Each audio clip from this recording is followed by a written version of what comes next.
We've got audio and we're ready to begin very well. Shabbat Shalom, my most esteemed friends, honorable judges, LVE tribe, as well as everyone else accompanying us. On this rather precious, and I hope that it'll be heated, day of Shabbat, from California, the US of A, today being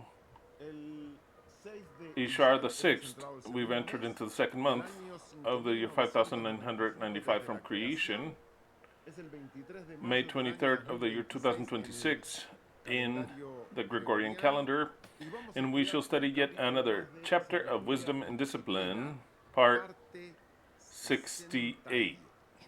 Very well. I hope you are hearing me well. There are some comments. I think it's all fine. Let's regulate this. The flowers are precious. The flowers can be seen just a bit. If you can just put a little book there so we can raise them, just so you can see them a little bit. Just raise them a bit. That's fine. Yeah. The reset there. There it is. Perfect. Can you please pass me one of those? That one. Yeah, that one.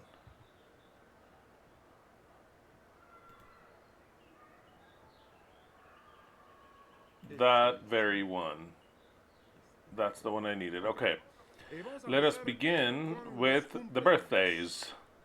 This week, the following people have had a birthday who are apart or have been apart because they have signed the documents of where we had a judgment to Babylon and then to Yahweh. The following people are Omar Rodriguez, Colombia; Marley Estefani Paisa, El Salvador; Erika Lopez, Guatemala; Consuelo Sáenz Aguilar, Mexico;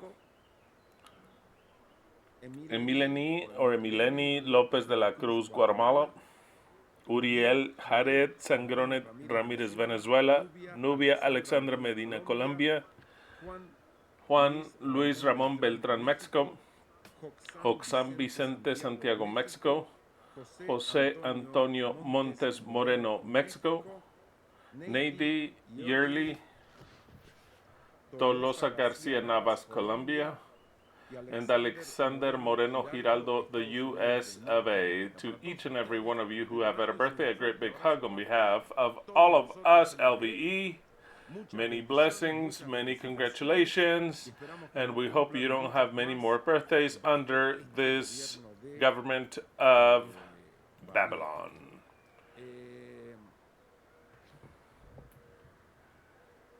I forgot. I lost track. Madeline gave us this. Madeline gifted us these supplements that I didn't know. She told us that they were good to keep up the hair, at least of the beard and of the head, in their state of their natural color. So it's called pava. I want to show it to you. Thank you, Madeline, for this. I didn't know about this, but I started to find out about it. PAVA, pava, 500 milligrams. It says B complex family, actually. Lately, you know how medicine is, they say that it was believed that it was of the B complex of vitamins, but now they separated it, and PAVA means for aminobenzoic acid, para-aminobenzoic acid. It's something that is found in milk, in dairy, of course, and in other types of food like nuts and other vegetables as well in small quantities. And as we lose this, our skin gets worse, the hair, the nails, and actually, I searched it up. I didn't know. It's very good. Here it says that you have to take one a day, but I'm taking twice a day, which is what the people recommend that works. And they say that it helps a lot.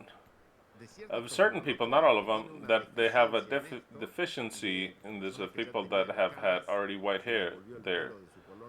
hair has gone back to its natural color, and others that keep their natural color, with like in the difference of their family members who are all white hair. But not just for that, it renews the skin. It helps for the solar rays to not burn you or destroy your skin before, not now, but before they used to use it.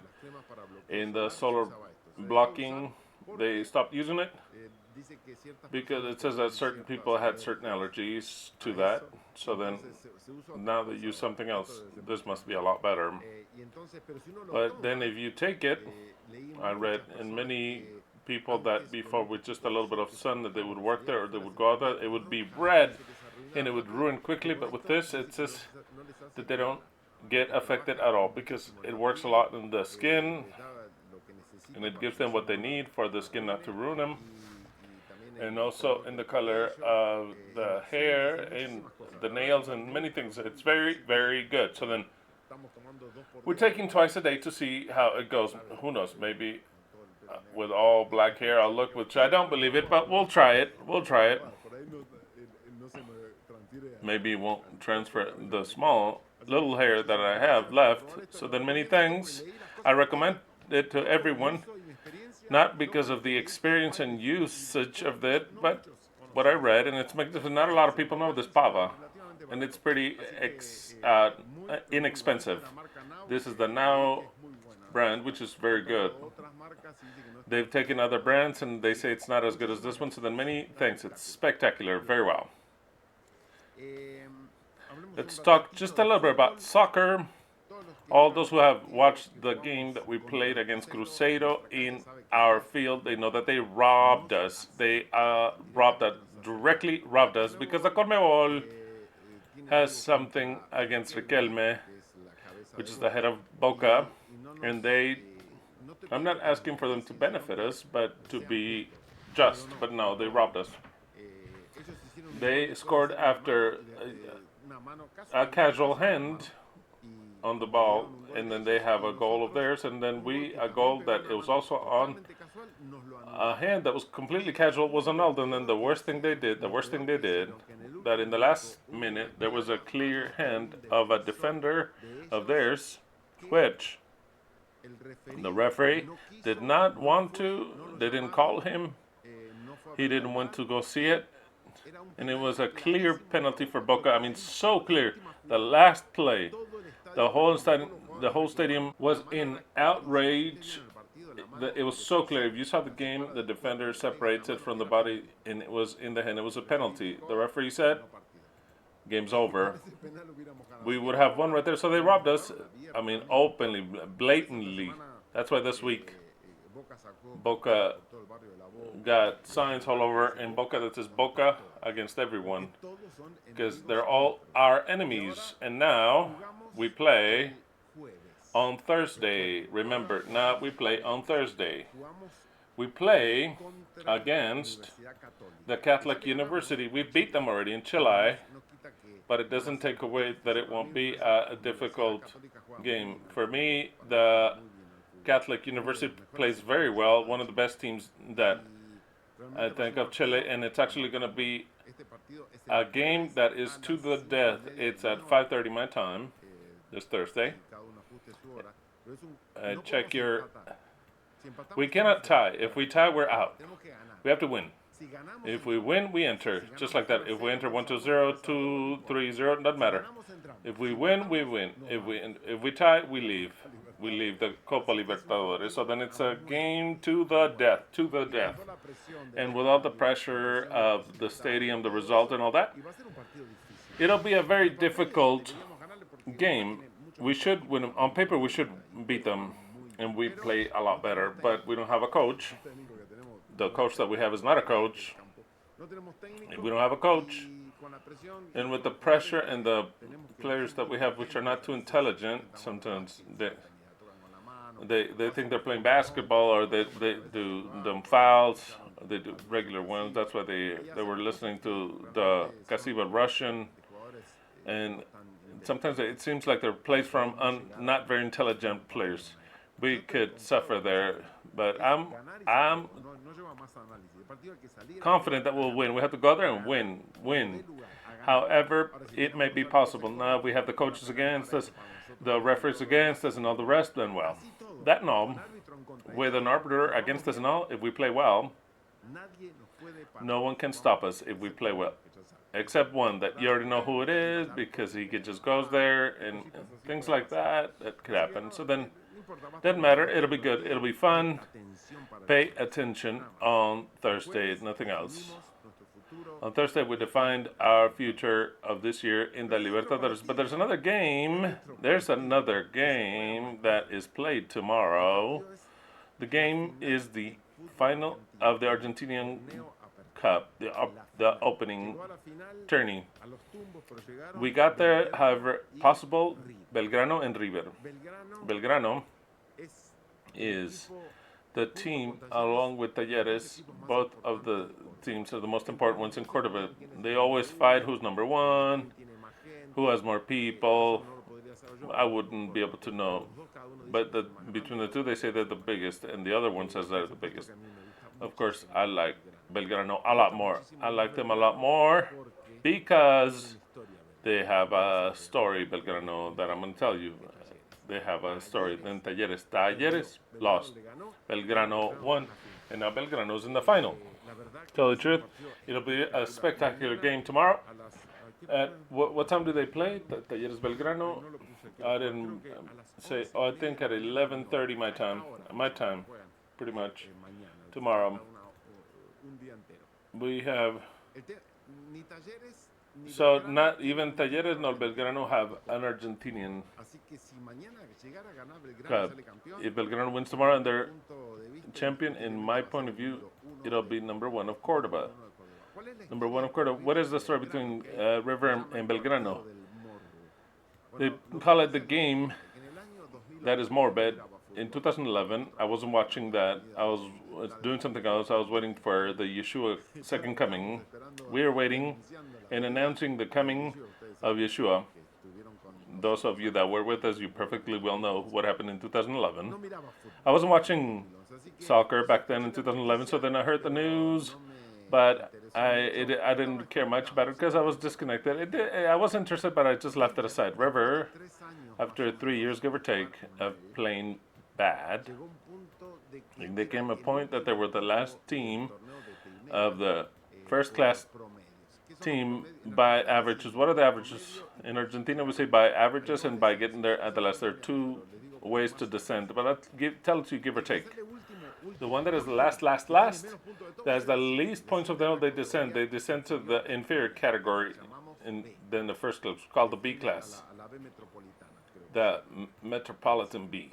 I think I never played in number B. Boca never played in B. So then I never cared about the B.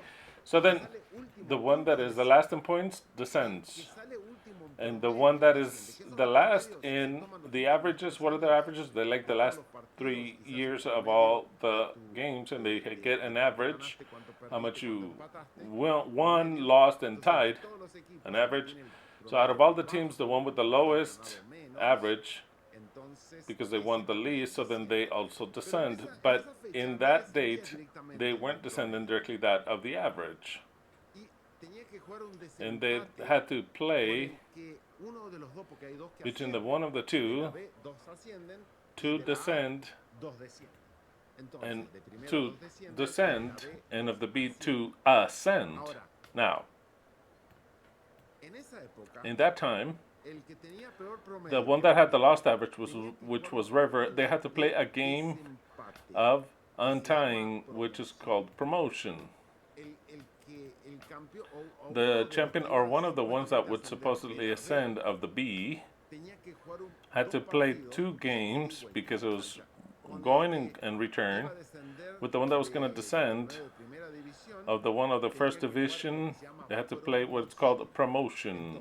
So then if the one of the B would win and beat the one from A, this one would go up and this one would descend. So then River, which was from the A of the first division, they had to play with the team that also wanted to ascend, that was qualified for that, which was Belgrano de Córdoba. So then Here comes the story. The promotion of the Argentinian soccer of 2011 is one of the series that is most remembered in the history of this team. River Plate faced in the first division and Belgrano de Córdoba binational in the maximum category, which is the first division, the Pirate, which is called the Belgrano team, they call him the Pirate. The Cordobian Pirate, they defeated the Millionaire, which are the Chickens, with 3-1. In the upgoing, in 2011, we were doing something else. They disputed in Cordoba. Belgrano imposed 2-0 with goals of Cesar Manzanelli and the Picante Pereira. In that game, there was all kinds of things.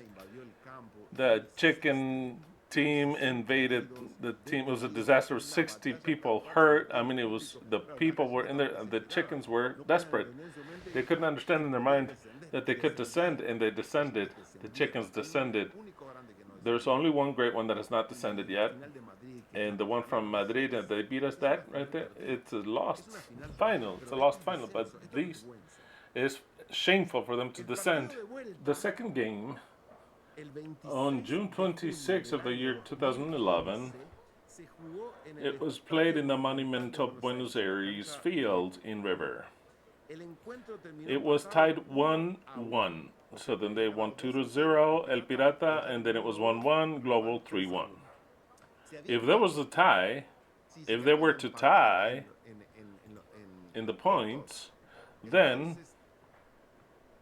the one of the first division, because they had an advantage because they were of the first class, they would stay on the first. So then the one that comes from below was obligated to win for sure. If they tied, then they stayed the way they are because they had an advantage because they were in the first. So Belgrano had to win. So then they were 1-1. Mariano Pavone scored first, and then Guillermo Farre tied for Belgrano. That was a good game.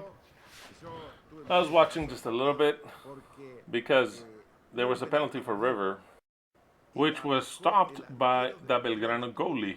That game had all kinds of things. There was a whole chaos. The chickens set the Monumental Stadium in fire.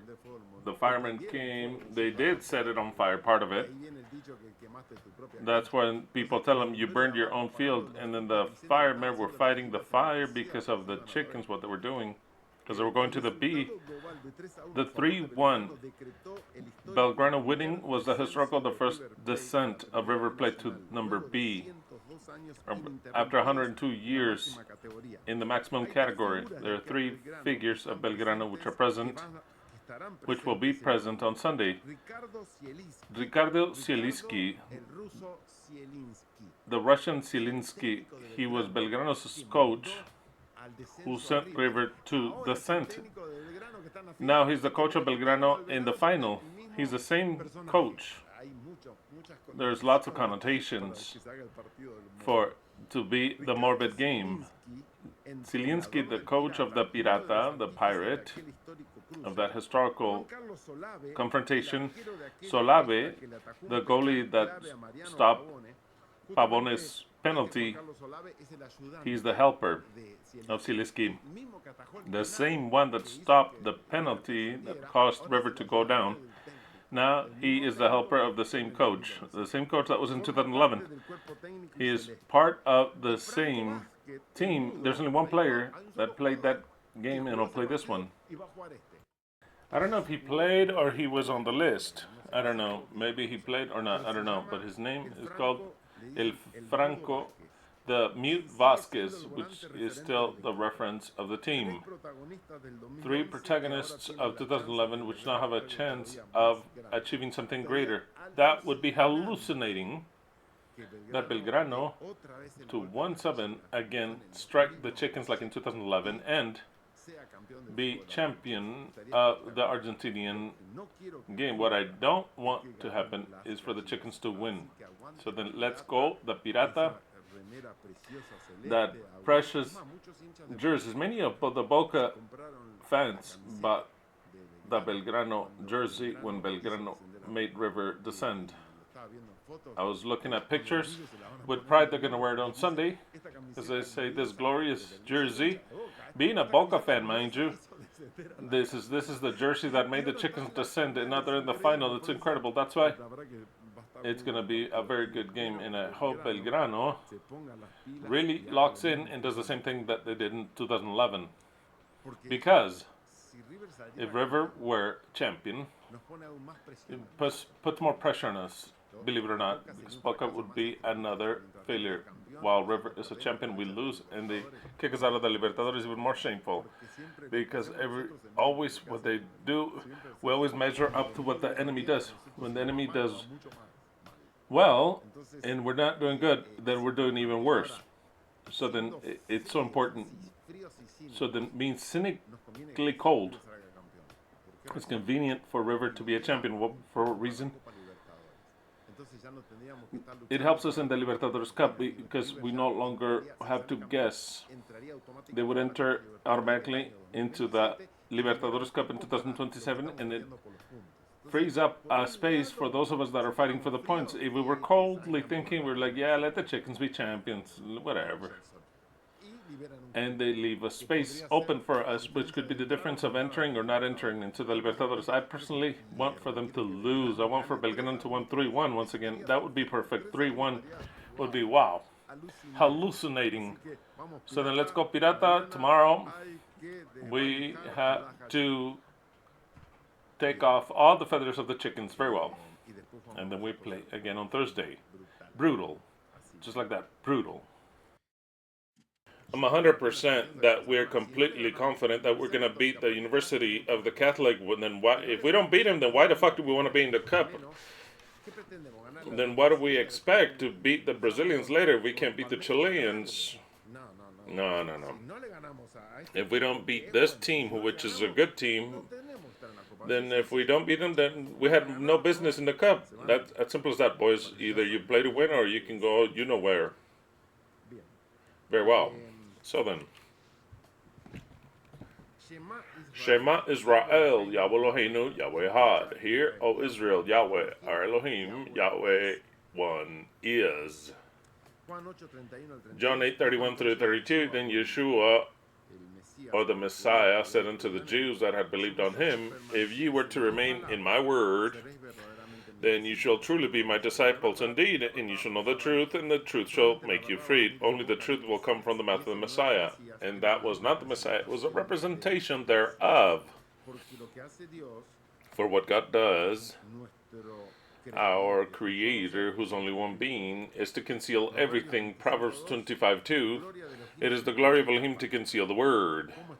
How is the Bible concealed? And today, due to a question, or two questions actually, I'm going to answer something that's concealed. And we're going to try to understand something, but of course that not even I can define how it'll be unless the acts start to be developed, because the word is concealed, period. Because it is the glory of Elohim, but glory of the king, of those that are going to be a part of the Messiah, the kings, is to search out the word, to take the cover off of the word. The rest of the people will say what's in Jeremiah 16:19-31. Yahweh, my strength and my fortress, my refuge in the day of tribulation. Unto thee shall come the peoples from the ends of the earth, and shall say, only lies was the inheritance of our fathers, vanity to which there is no avail. Only lies. If it is man that makes himself gods, then they are not gods. That is why, behold, I shall make it be known unto you this time. I shall show you the strength of mine arm, and you shall know that my name is Yahweh. That name Yahweh, it's not talking about the Creator, but already of the new God of the earth, which is the Messiah, because Yahweh means I am that I am. It's not the name of the Creator, it is the name directly of the God of the moment. That's the word. I am that I am, that's what it means. Very well. In this text that it's been such a long time that I haven't read it, but it's got to do with what we'll speak today, Amos 3:6-8. I'll read it in the Jerusalem 2001, doth the horn sound in a city without the people going into distress? Does an evil come into a city without it having been provoked by Yahweh? Not allowed, but provoked. No. Nothing doth the Lord Yahweh do without revealing his secret unto his servants, the prophets. So then the whole evil that comes along is done by Yahweh, but actually, in one way or another, he has revealed it in the scriptures, which you can read it there, but it's concealed. The lion roareth, who shall not fear? The Lord Yahweh speaketh, who shall not prophesy? So then in this chapter of Wisdom and Discipline, part 68, I'll read the invitational text, which is Proverbs 8:22 through 23, which we have already been studying. Yahweh possessed me in the beginning, already from old, before his works. Eternally I had the government from the beginning, before the earth. And we'll go more into that text, but I'm going to read two questions that I'll answer together, both of them, because precisely this week they asked me these two questions. But the answer will be long, of something I want to read. Not interpret way too much, but it is what precisely was pretty concealed, because we're going to read long something that is extremely symbolic. It's prophetic. It's in the time forward, but concealed in symbols. So then, it is difficult to actually say it'll be this way or the other. But we could give or take visualize this. First question of the two. Shabbat Shalom, Christian, Leslie, Angeline, and Brian. With all the appreciation that I have for you, I'd like to know what will happen before the end of times. And there are many other texts like this one, the two witnesses, how can they be interpreted? Revelation 11, Matthew 24:9, where Jesus alerts his disciples about the intense persecution that they will face before the end of times. This prophecy will actually be done for LV. Many thanks, Christian, for your wise answers. The question maybe it's not too clear what it means. The question basically says, how will the end of times be developed? Will be persecuted like Yeshua said? Like supposedly you have the story of the two witnesses. How will that be? The second question, it's one that has all... Everyone can see it because it's a question that is within the comments of the video of last week, which was public. That's why I'm reading it. Tommy Viviani asked me, he is one of the comments of the previous video. Hello, Christian. I'd love to hear how you believe or you imagine that our last days on this earth will be with a global context. Would there be? How would the handing over of the power be for the Messiah, and how will that transition take place on the 7th millennium? Also to imagine the first day of our reign and the reconstruction of the new world. I'm sending you a great big hug. I love you a lot. Between the two, those who are asking me is, do we have any idea of how it'll take place, the fall of Babylon? How we're gonna, or the Messiah per se, more delicately, how the Messiah will go up into power, how it'll happen. We all understand here that there's not going to be any Christ from heaven, no God in the clouds, no. It's going to be something per se internal. The fall, just like the fall of the empires, will be internal. So then how will it be? Well, I'm going to read 3 chapters that you know. Certain interpretations, you know. These chapters don't have much explanation, at least of the church where I come from, which is the Adventist Church. And the Adventist Church, that is characterized for trying to understand the scriptures, even if it's in their own way, the way of the pioneers, and also with the help of their prophet, Ellen White. This prophecy they don't touch on a lot because they have no idea, and it does not conform their prophetic vision of how it'll be. Now, other churches say barbarities and a half about this prophecy. Actually, the Adventist Church does not comment about this prophecy. Maybe a word here and there, but as history, no, nothing. Complete, absolute silence. But for me, this prophecy that I'm going to read now, which is completely made in a symbolic language, it's the prophecy that shows how it'll be. But since it's written in a symbolic language, it's difficult to take the cover there off. One, because maybe the Creator doesn't want us to know exactly how it'll be until the moment comes. But at least it'll give us an idea of how it'll be, what we can expect. So then what I'm going to talk about now, I'm going to submerge myself into completely speculative terrain, but at least we've got an idea. You can form your own. The prophecies that I say are in Ezekiel 37, 38, and 39. Why do I start with Ezekiel 37? Because it talks about something, so that once the other things happen, it's a base. Generally, the churches that interpret this do not put two and two together with these prophecies. They separate Ezekiel 37.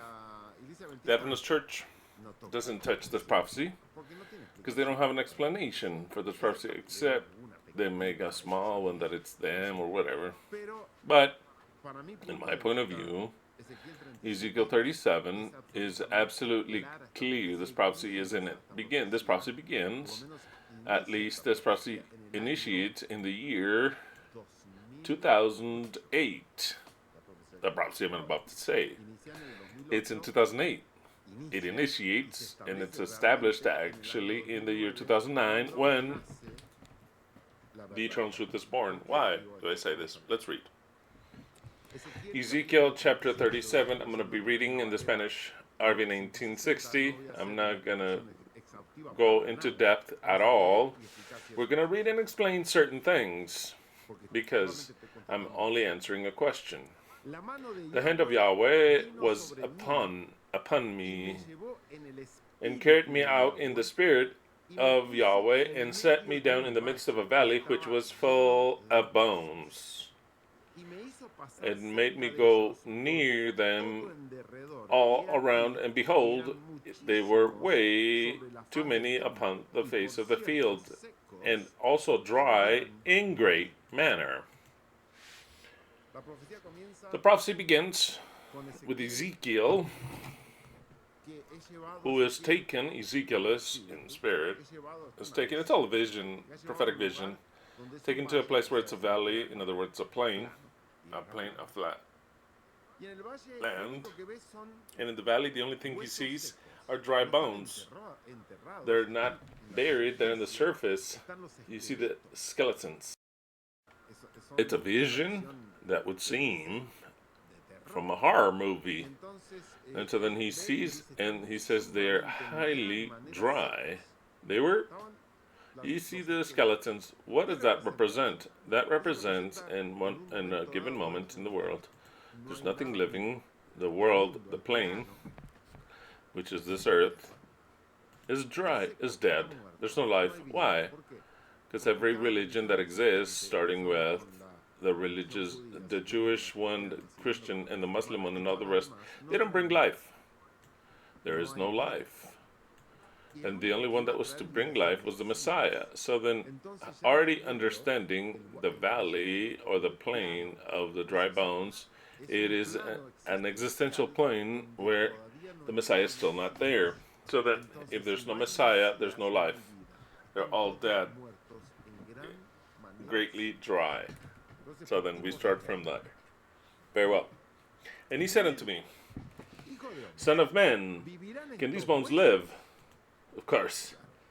The Creator Yahweh asks, a bad joke to the prophet, like a question, and he says, Ezekiel, these that you're seeing in this plain, they're all dead. Are they going to live? Ezekiel hasn't the least idea of anything. He's just a transmitter. And he says, Lord, Yahweh, thou knowest. How will I know? I'm an ignorant fool. I mean, how am I going to know under my human optic? I don't know. They're not going to, but I don't know. I don't know that answer. He saith unto me, prophesy upon these bones. Ezekiel is representing something. Ezekiel is representing, in this time, the Messiah in this story. Because the Messiah knoweth not that he has power to resurrect. He doesn't even know who he is. He doesn't even know how to answer to the question if they're going to live or not. So then there comes a moment in which what he is representing, those bones represent the world as a whole, but not just the world, but those that were going to resurrect first, which would be a part of this. So then God says, what do you think about is that's all dead? And he says, how are they going to resurrect? They're going to resurrect them through your voice. And he saith unto me, Son of man, will these bones live? And I said, Lord, Yahweh, thou knowest. Then he said, prophesy upon these bones. Prophesy, speak upon these bones, and saith unto them, dry bones, hear the word of Yahweh. You see how this story begins. Thus hath said Yahweh the Lord to these bones, behold, I bring spirit into thee, and ye shall live. Look at how that transformation begins. The bones are absolutely dry, so then there's no life in them. But through the words of the prophet, the spirit is transmitted to those bones. Look at the choice of the words. I cause for the spirit to enter into you. How does Yahweh cause for the spirit to enter into those dry bones? Through the words of the prophet. Could he have done it directly? No. Nope. Just like that, no. The point was not to blow life. No. The point is that those bones had to hear prophecy of the prophet. And that prophecy, within those prophecy, was the spirit of life. I'll read on. And I shall add tendons upon you, and make flesh come upon them, and the skin covered them, and place the spirit in you, and you shall live. It was going to be a slow process, not just like that, from dry bones to a strong guy, vigorous and alive. No. It's a process. First, the tendons, later, the flesh, with a whole circulatory system and everything that our body is made up of. And afterwards, the skin, and afterwards, the spirit of life. Notice that it was going to be a slow process. It's written in this so marvelous a prophecy. And you shall know that I am Yahweh, and at the end, those dead, you shall know that who Yahweh is actually. That's the last thing that they would know, who Yahweh is actually. Notice the story told prophetically of this movement that is the eternal truth. Going from being completely dead through prophecy to start to grow, and the time passes, and augmenting from a dry bone to having tendons, to have flesh, to have all the things that we have, to have skin, until you know who Yahweh is. I prophesied because he is playing the role of Elijah, or the Messiah in this case. I prophesied then, as I was commanded. There was a noise while I was prophesied, and there came a shaking, and the bones came together, bone to bone. I mean, they weren't even together, they were separated. And I beheld, and the sinews and the flesh came up upon them, and the skin covered them above. But of course, it's an accelerated vision, but this took this whole process of all these years. But there was no spirit in them. The work started to be completed, but something was missing, the spirit of life. And he saith unto me, prophesy unto the wind, prophesy, son of man, and say to the wind, thus saith Yahweh the Lord, Spirit come from the four winds, O breath, and breathe upon these slain that they may live. Notice that there's many details. I don't want to go into all of them now. But even though they left, they started to be bones, started to be formed, and flesh. They were still dead. They needed something. It was all a slow process. And I prophesied as commanded, and the Spirit came into them, and they lived. And they stood up on their feet, an exceeding great army. All these details are just to confuse, because it's all concealed. Then he said unto me, Son of man, all these bones are the house of Israel. Who we start? This with the old Israel has nothing to do. This with the modern Israel has nothing to do. This with those that call themselves Israelites, it's got nothing to do with it. Since the scripture's concealed, and in the simulative language, every time I read Israel, or every person that reads Israel, their mind goes to that people immediately. I tell you, Israel in the final prophecies, depending on the prophecies, is not Israel. Israel no longer has, in this final prophecy with the Messiah, anything to do, not like a religion or as a people, nor Christianism, that many of them feel like they're the spiritual Israel. Actually, when it's referring to these prophecies and the Messiah, which is of Israel, it's referring to exactly the Messiah. Every time we're going to eat Israel in this prophecy, it's not Israel. It is what the Messiah is, directly like that. And we can change directly to the eternal truth. If you're listening to this and you say, this guy is absolutely crazy, doesn't even know what he's saying, that's perfect, I understand. Because you're a dry bone and you haven't gone through the process. In order to understand this, you have to have gone through the whole process, or else you won't understand it. If you're a dry bone, you don't notice. People don't notice if they're a dry bone.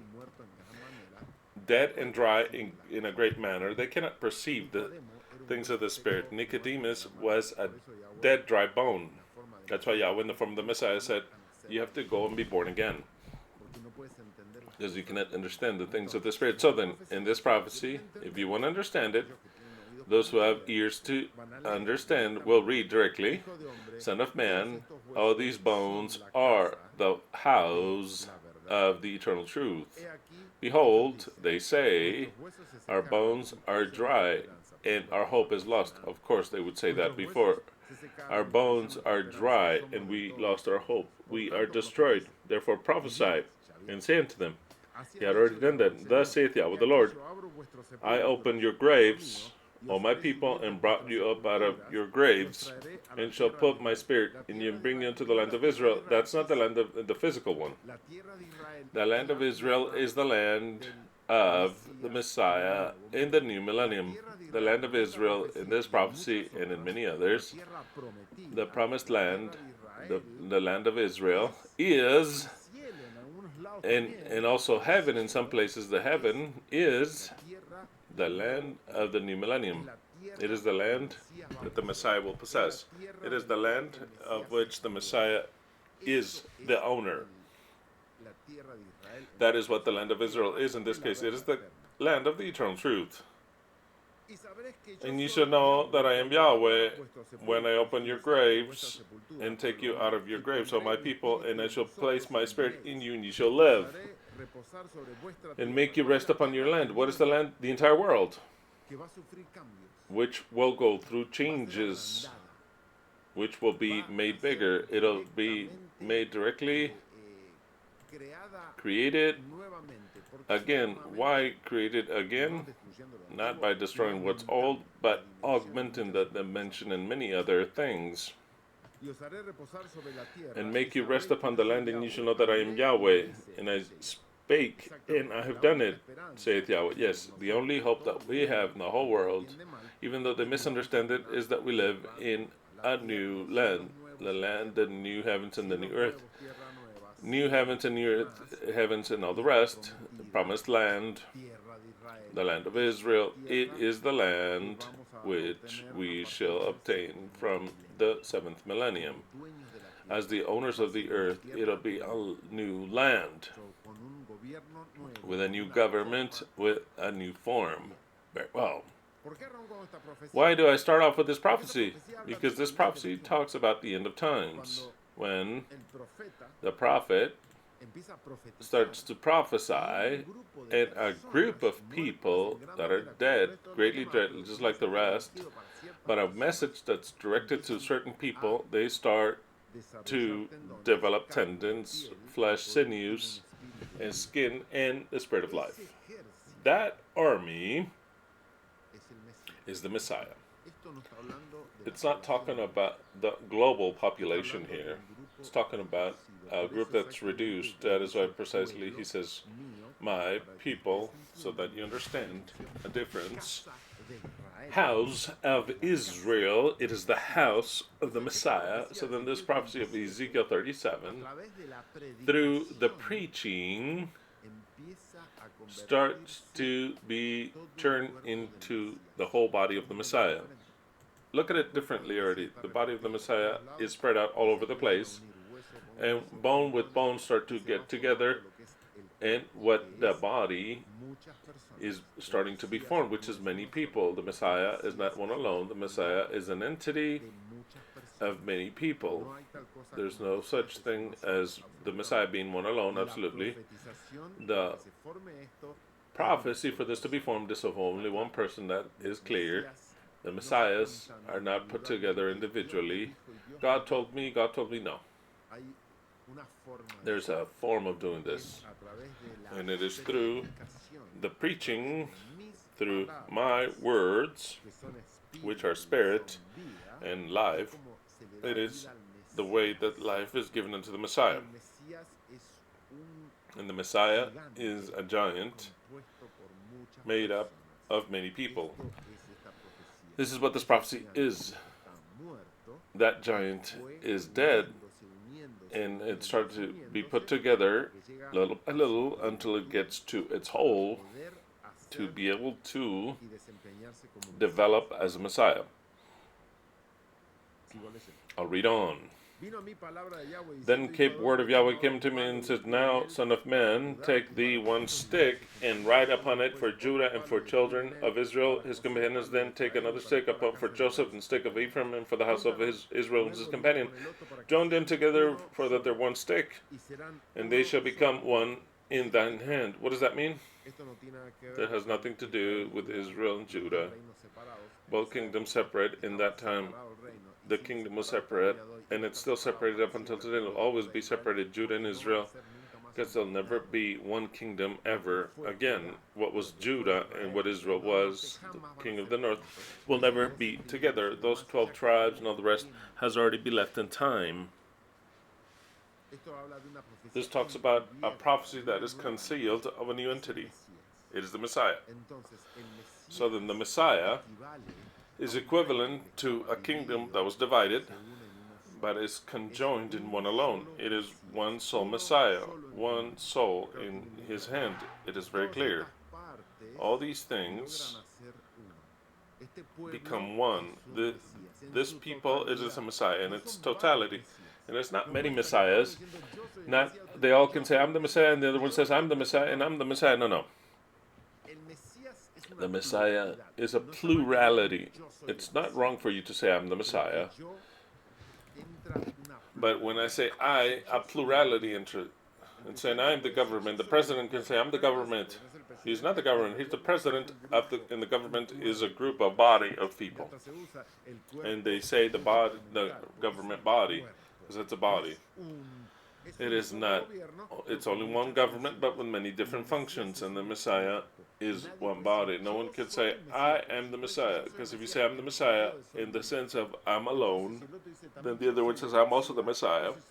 Then we're two Messiahs, and then 340, 144 Messiahs, 300 Messiahs. No, it isn't so. Messiah is one, which is a unit of many people. That is why when we say I'm the Messiah, actually what we're saying is that I am part of the Messiah. I am part of the Messiah.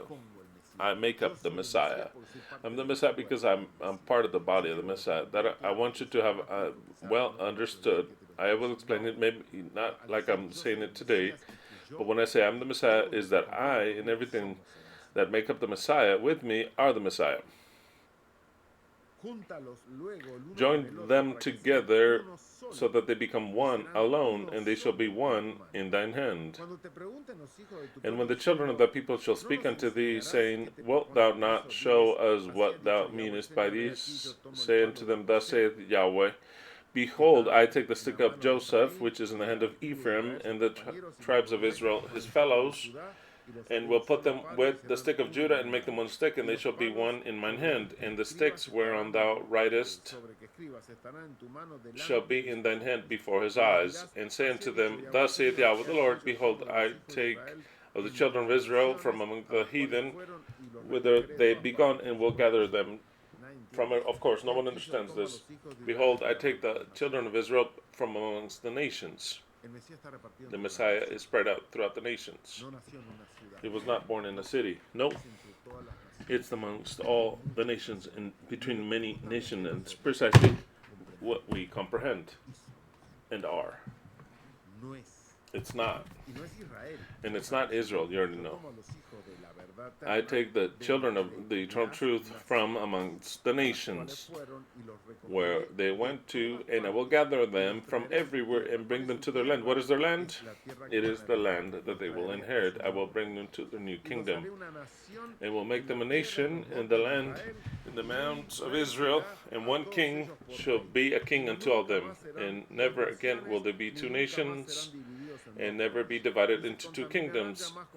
Neither shall they defile with the idols any more, detestable things, and all the rebellions, but I will save them out of all their rebellions in their dwelling places, and they shall be my people, I shall be their God. David, my servant, shall be a king over them. And it is very clear that between the group of the Messiah, there is one leader, and he calls him my servant David, which is also another representation. The Messiah will be king over them, and all of them will be only one shepherd, and they shall also walk in my judgments and observe my statutes, and blah, blah, blah. All this part, that is the filling, that directly it places the mind, oh, the Torah, oh, it's Israel, and that's the idea. The idea is the distraction. The idea is to cover, conceal, so that it cannot be understood. Actually, the Messiah will not follow that law. It'll have his own law. I'll read on.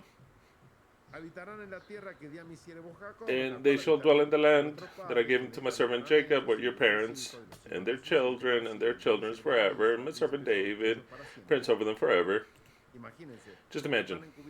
It is so concealed, but he's casting out truth, and my servant David will be a prince over them forever. And I will cause and make a covenant with them, everlasting covenant, and establish them.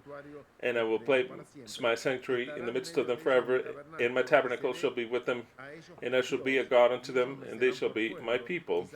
And the heathen shall know that I sanctify Israel, when my sanctuary shall be in the midst of them forever. Tell me, when did this was this prophecy fulfilled? Never. How will it be fulfilled? It's impossible for it to be fulfilled, because no God comes to live in Israel, if I take it literally. So then the Adventists don't talk about this, because they cannot speak about this, because it goes against all the expectations that they have. They have a God that is called Jesus, that they come to live with Jesus, not with what it says here. Here it's talking about a human kingdom that places as a prince, a descendant, a son of David. It doesn't say David, but a son of David. My servant David shall be king over them, but it's referring to a descendant of David, symbolically speaking. So then it's got nothing to do with the Christian prophecies. Nothing to do with it. Absolutely nothing to do with them. Now, the Jews take it from the literal side, saying the Messiah, which is the descendant of David, is the one, and that's how they take it. He will make a temple in Jerusalem, literally, and he will be the one that will represent God and live forever with us. That is the Jewish hope of the Mashiach. We want Mashiach now. Why? We want the Messiah now. Why? Because they know that the Messiah, Ben David, will come with them, the Messiah, son of David, with them forever, and will be the special people. They will, and not the rest of the people.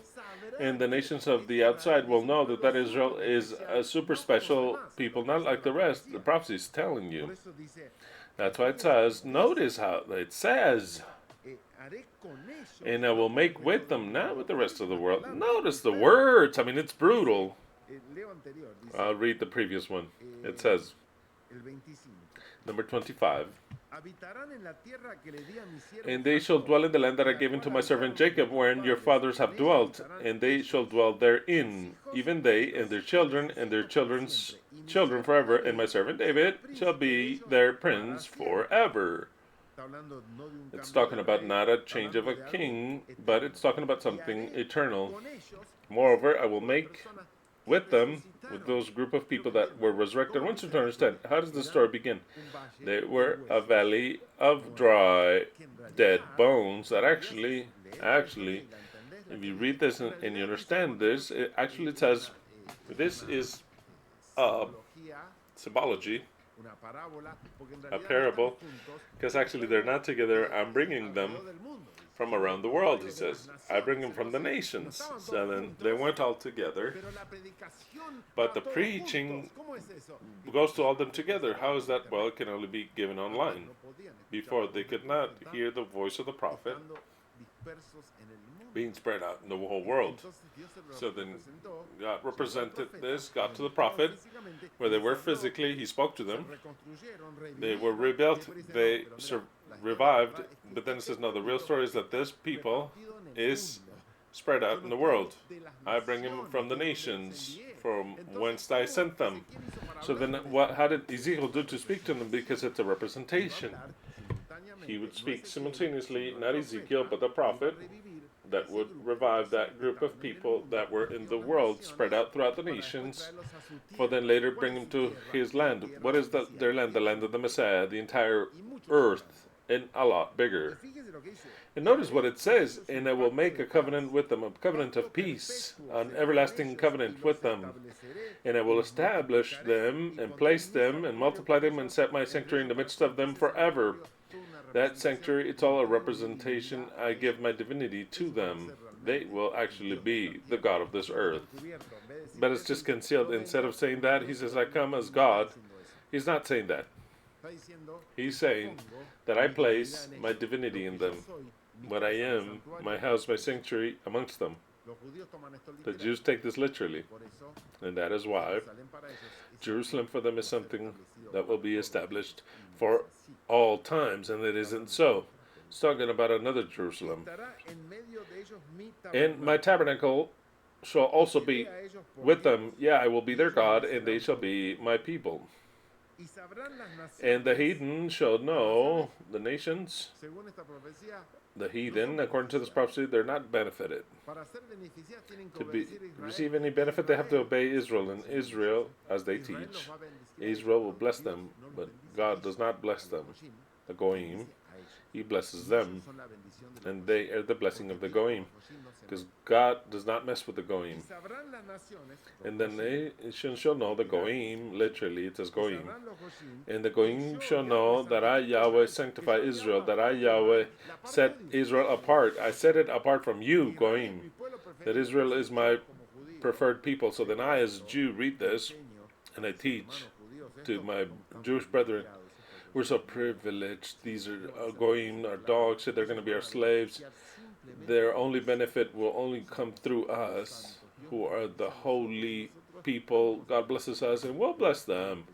But the special people are we. Don't believe that in order for us to form this beast, God did not give them an invention. He gave them promises that are incredible. They actually believe they're the maximum because they read it in the Bible and they say, we're the maximum. We're the maximum. The thing is that they don't understand it because it's concealed and they're not kings. Now the maximum is the eternal truth. That is what the maximum would be. And he sees the nations not as going, but the nations as his citizens. It is very different, very different. But the covenant of power and divinity is given to the Messiah. And the Messiah is the only one that has the covenant with God, not the world. In that they are right. The Jews are, because they read and they understand that there's a special covenant with them. It's just that it's not with them, it's with the Messiah.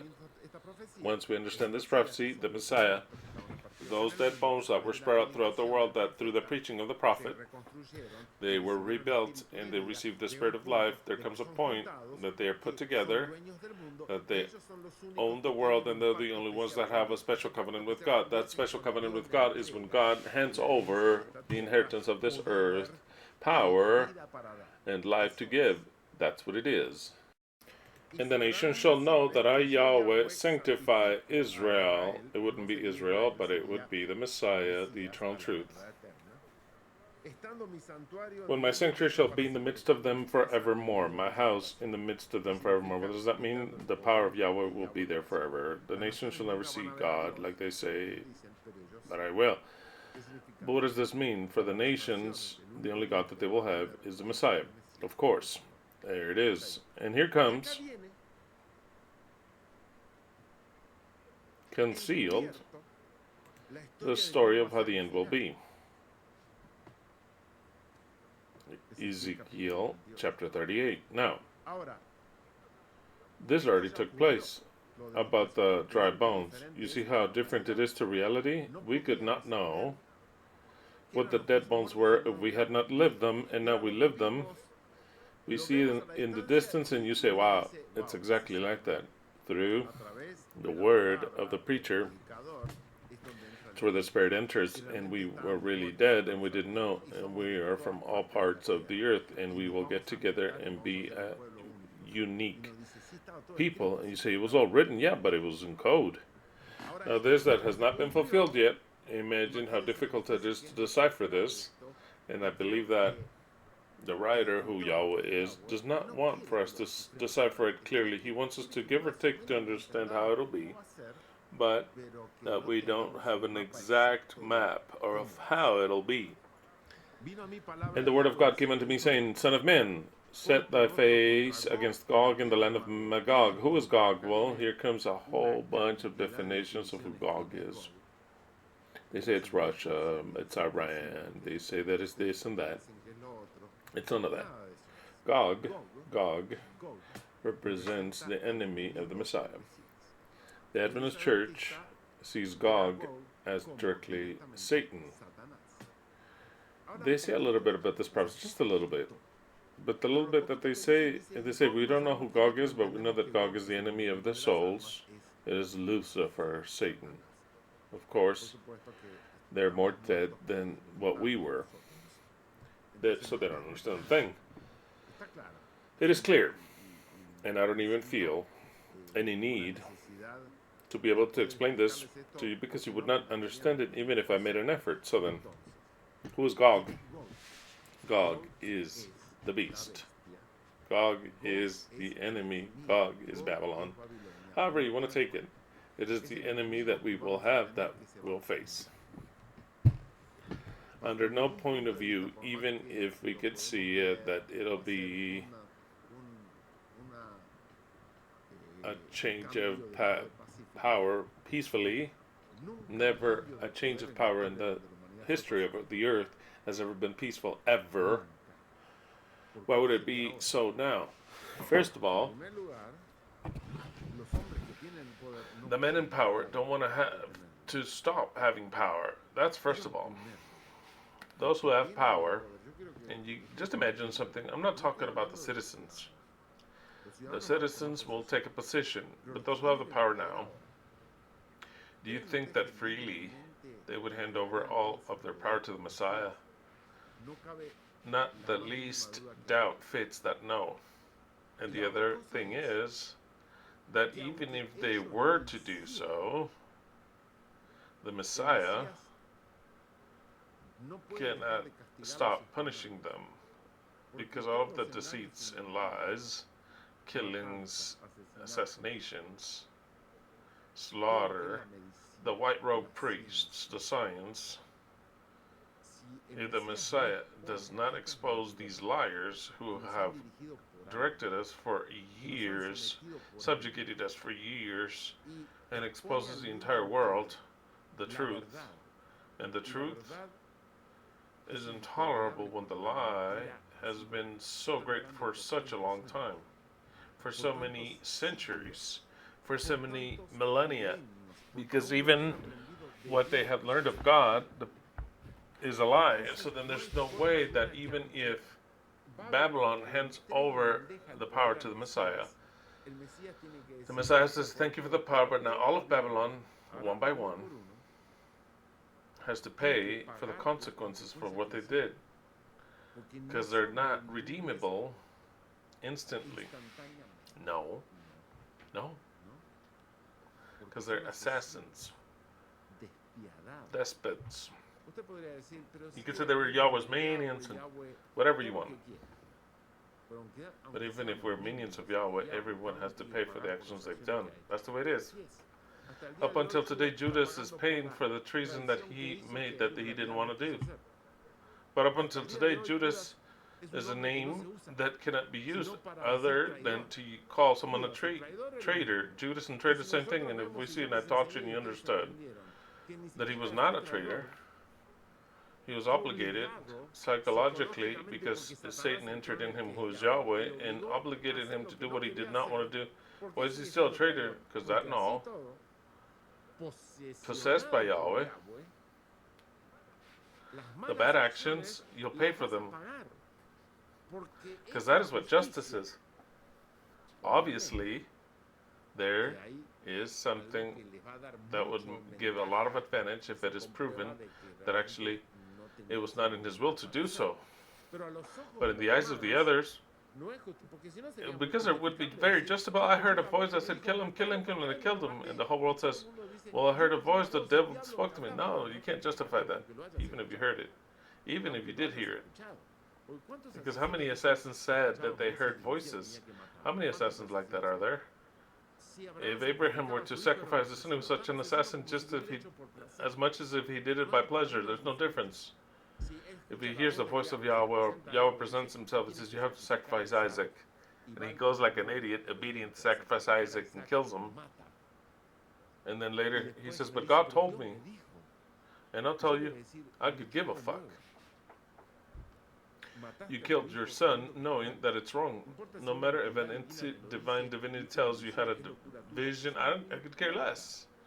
You did something that is unrighteous, and you did it for your God. I could care less why you did it.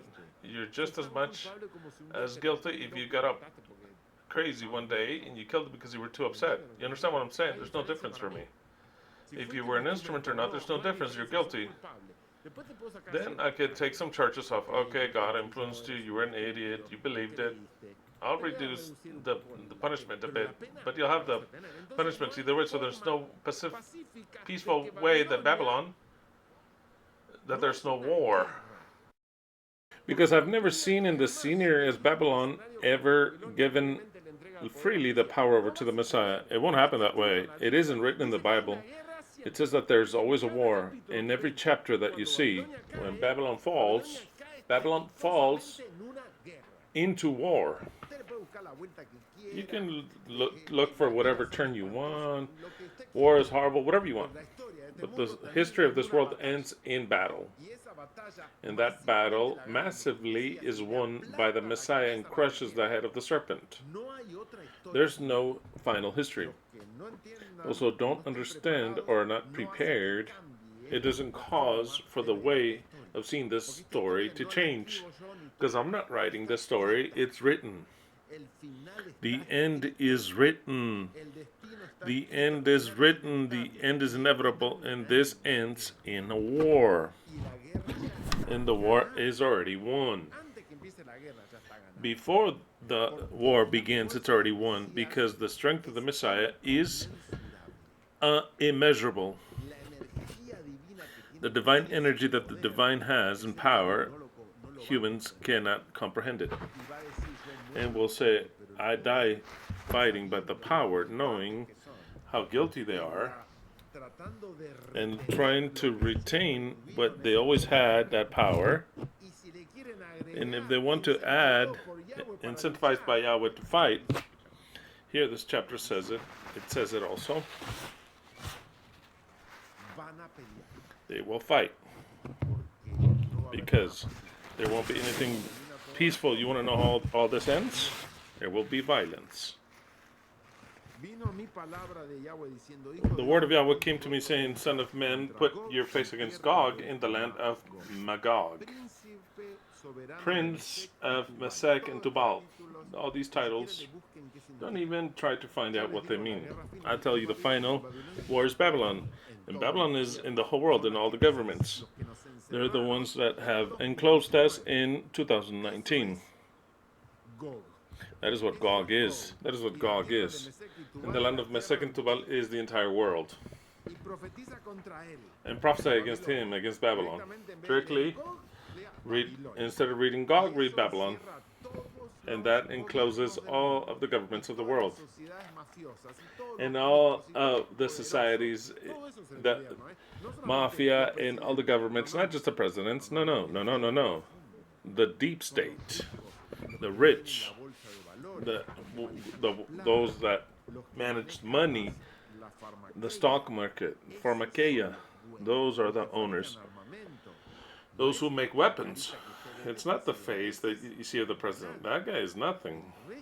The rest is the one that has power. Those of us that work as citizens, you can take all of them out.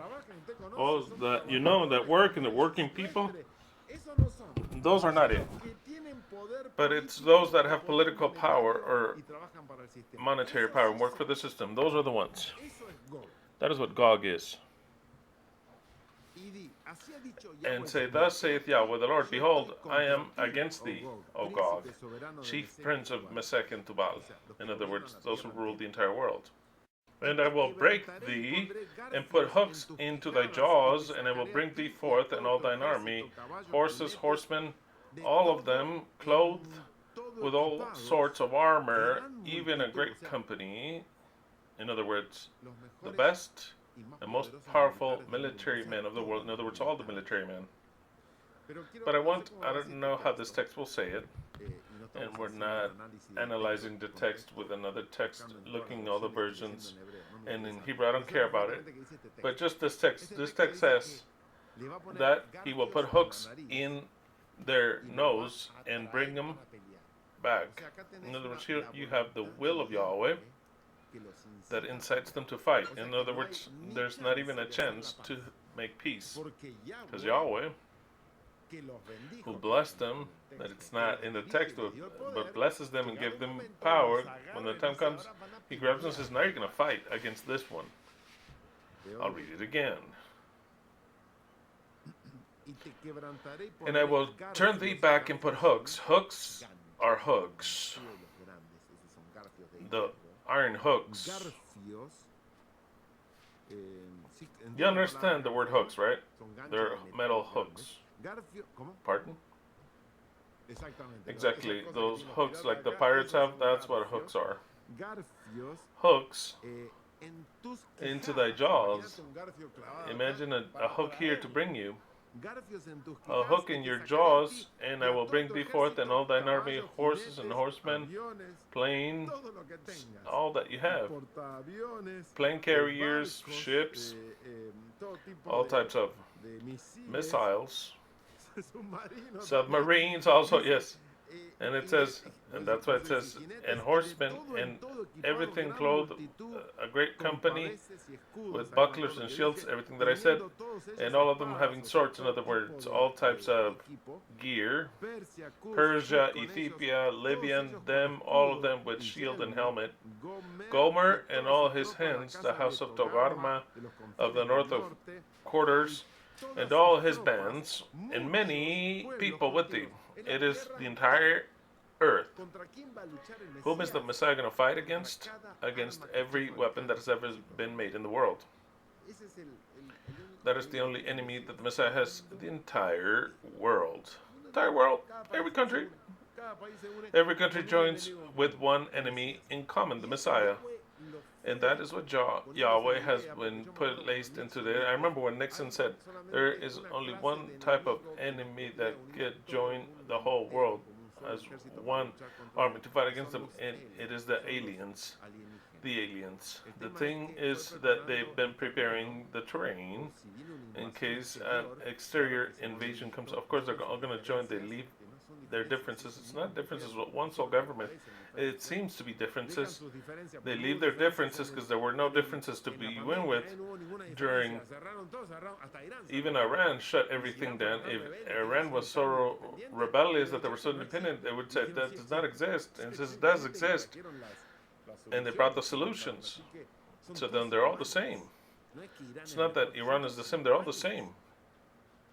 So then, every government will join against one enemy in common, a supposed alien, which is not an alien. It is the Messiah.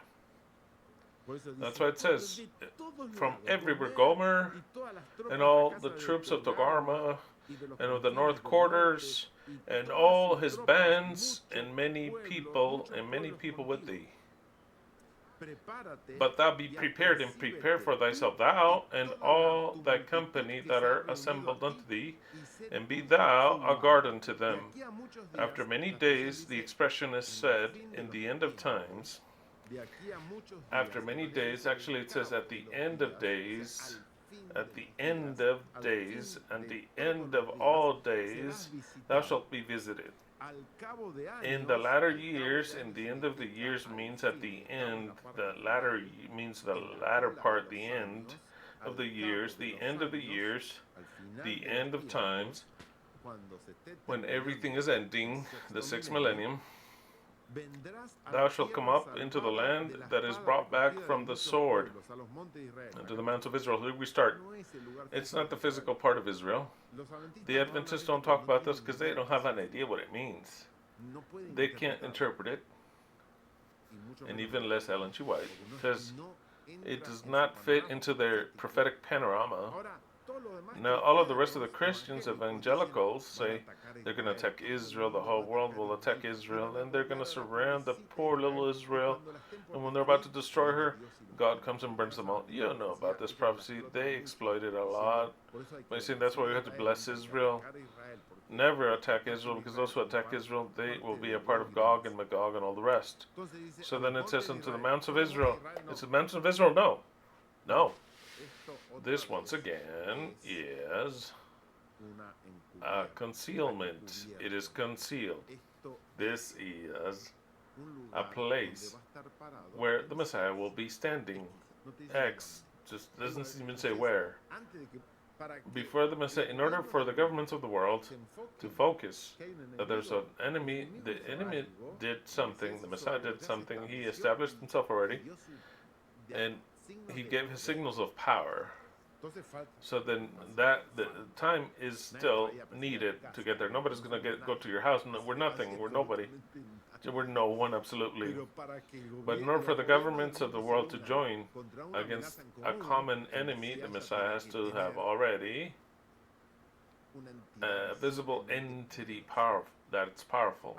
Into the mountains of Israel, which have been always waste, but it is brought forth out of the nations, and they shall dwell safely, all of them. There it is precisely.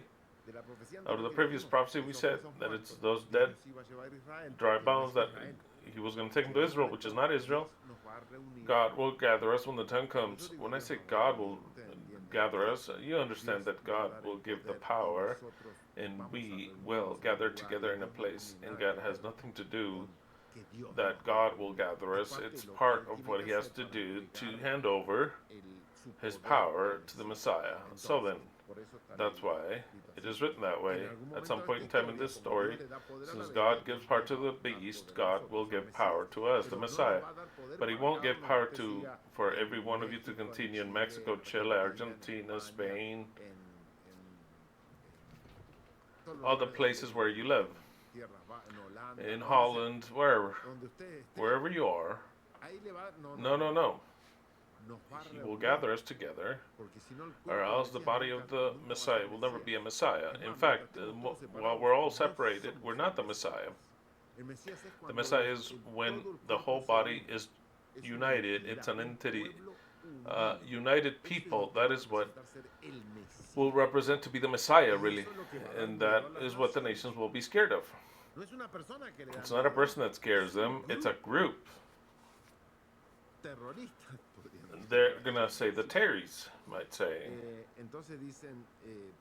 That's why I read the previous chapter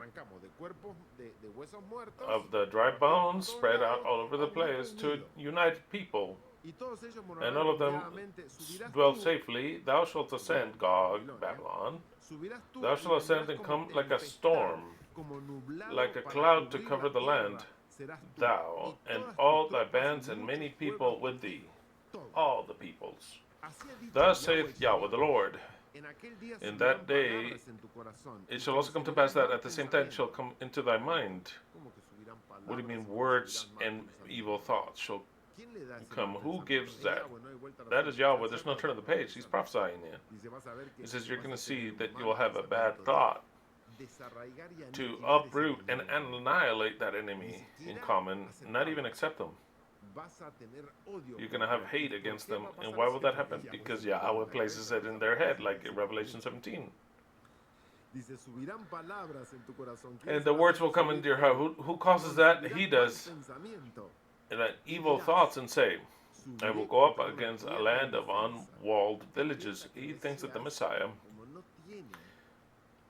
since the Messiah does not have weapons, doesn't have tanks, not even any visible weapons, that at a simple glance it'll be just a group of human beings that are not even geared for war or any sort of weaponry, nothing. And it says, but he'll have something else. They'll be powerful. It's kind of like, I'll tell you, you get together, Superman and all of these superheroes, there's no need for them to have weapons. When did you see Superman with a weapon? Does Superman need a weapon? No, he doesn't need a weapon. He doesn't need it. You're not going to see Superman with a war tank. He doesn't need the war tank. He doesn't need an airplane to fly. He doesn't need it. He also doesn't need a rifle. Superman doesn't need a rifle. You're not going to see them, trying to shoot from the distance. He has his eyes and all the rest. But if you see Superman dressed like that, he said, this guy's going to fight whom? That's why it says, and shall say, I will go up into an unwalled cities, having no bars nor gates to take us spoiled. They have no defense, neither have bars or gates to take spoil and to take prey, and to turn thine hand upon the desolate places that are now inhabited, and upon the people that are gathered out of the nations. That people, he says it again because it's all codes and codes, it's all covered. That's why, who are that people that are gathered out of the nations? Who is that people that is gathered out of the nations? Who was that people gathered out of the nation? It was the people of the dead bones, that through the words of the prophet they were born. They were reborn. They were not all together. They were spread out throughout all the nations. And now they're together, and it becomes a threat for the worldwide government. All the nations recognize that the guy, when I say guy, it's a people, that people is a threat. And they say this people gathered from among the nations, which gets goods and cattle in the midst of the land. Interesting.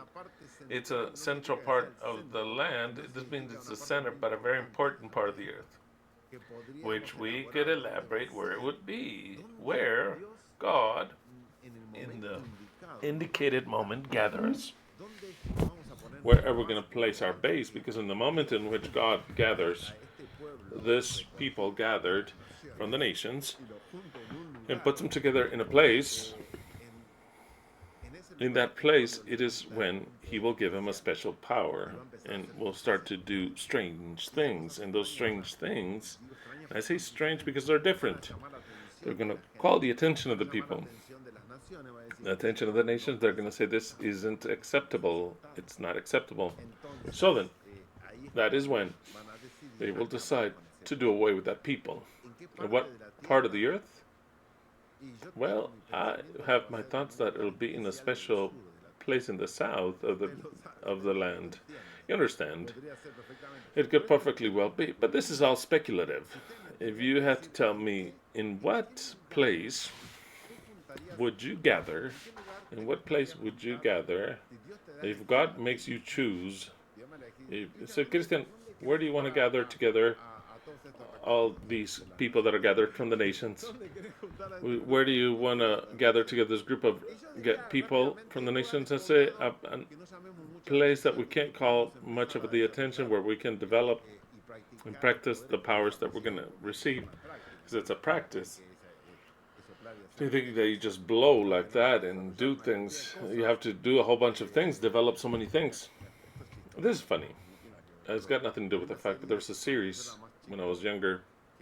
And I watched it when I was an adult. I didn't have a TV until I was 15 years old.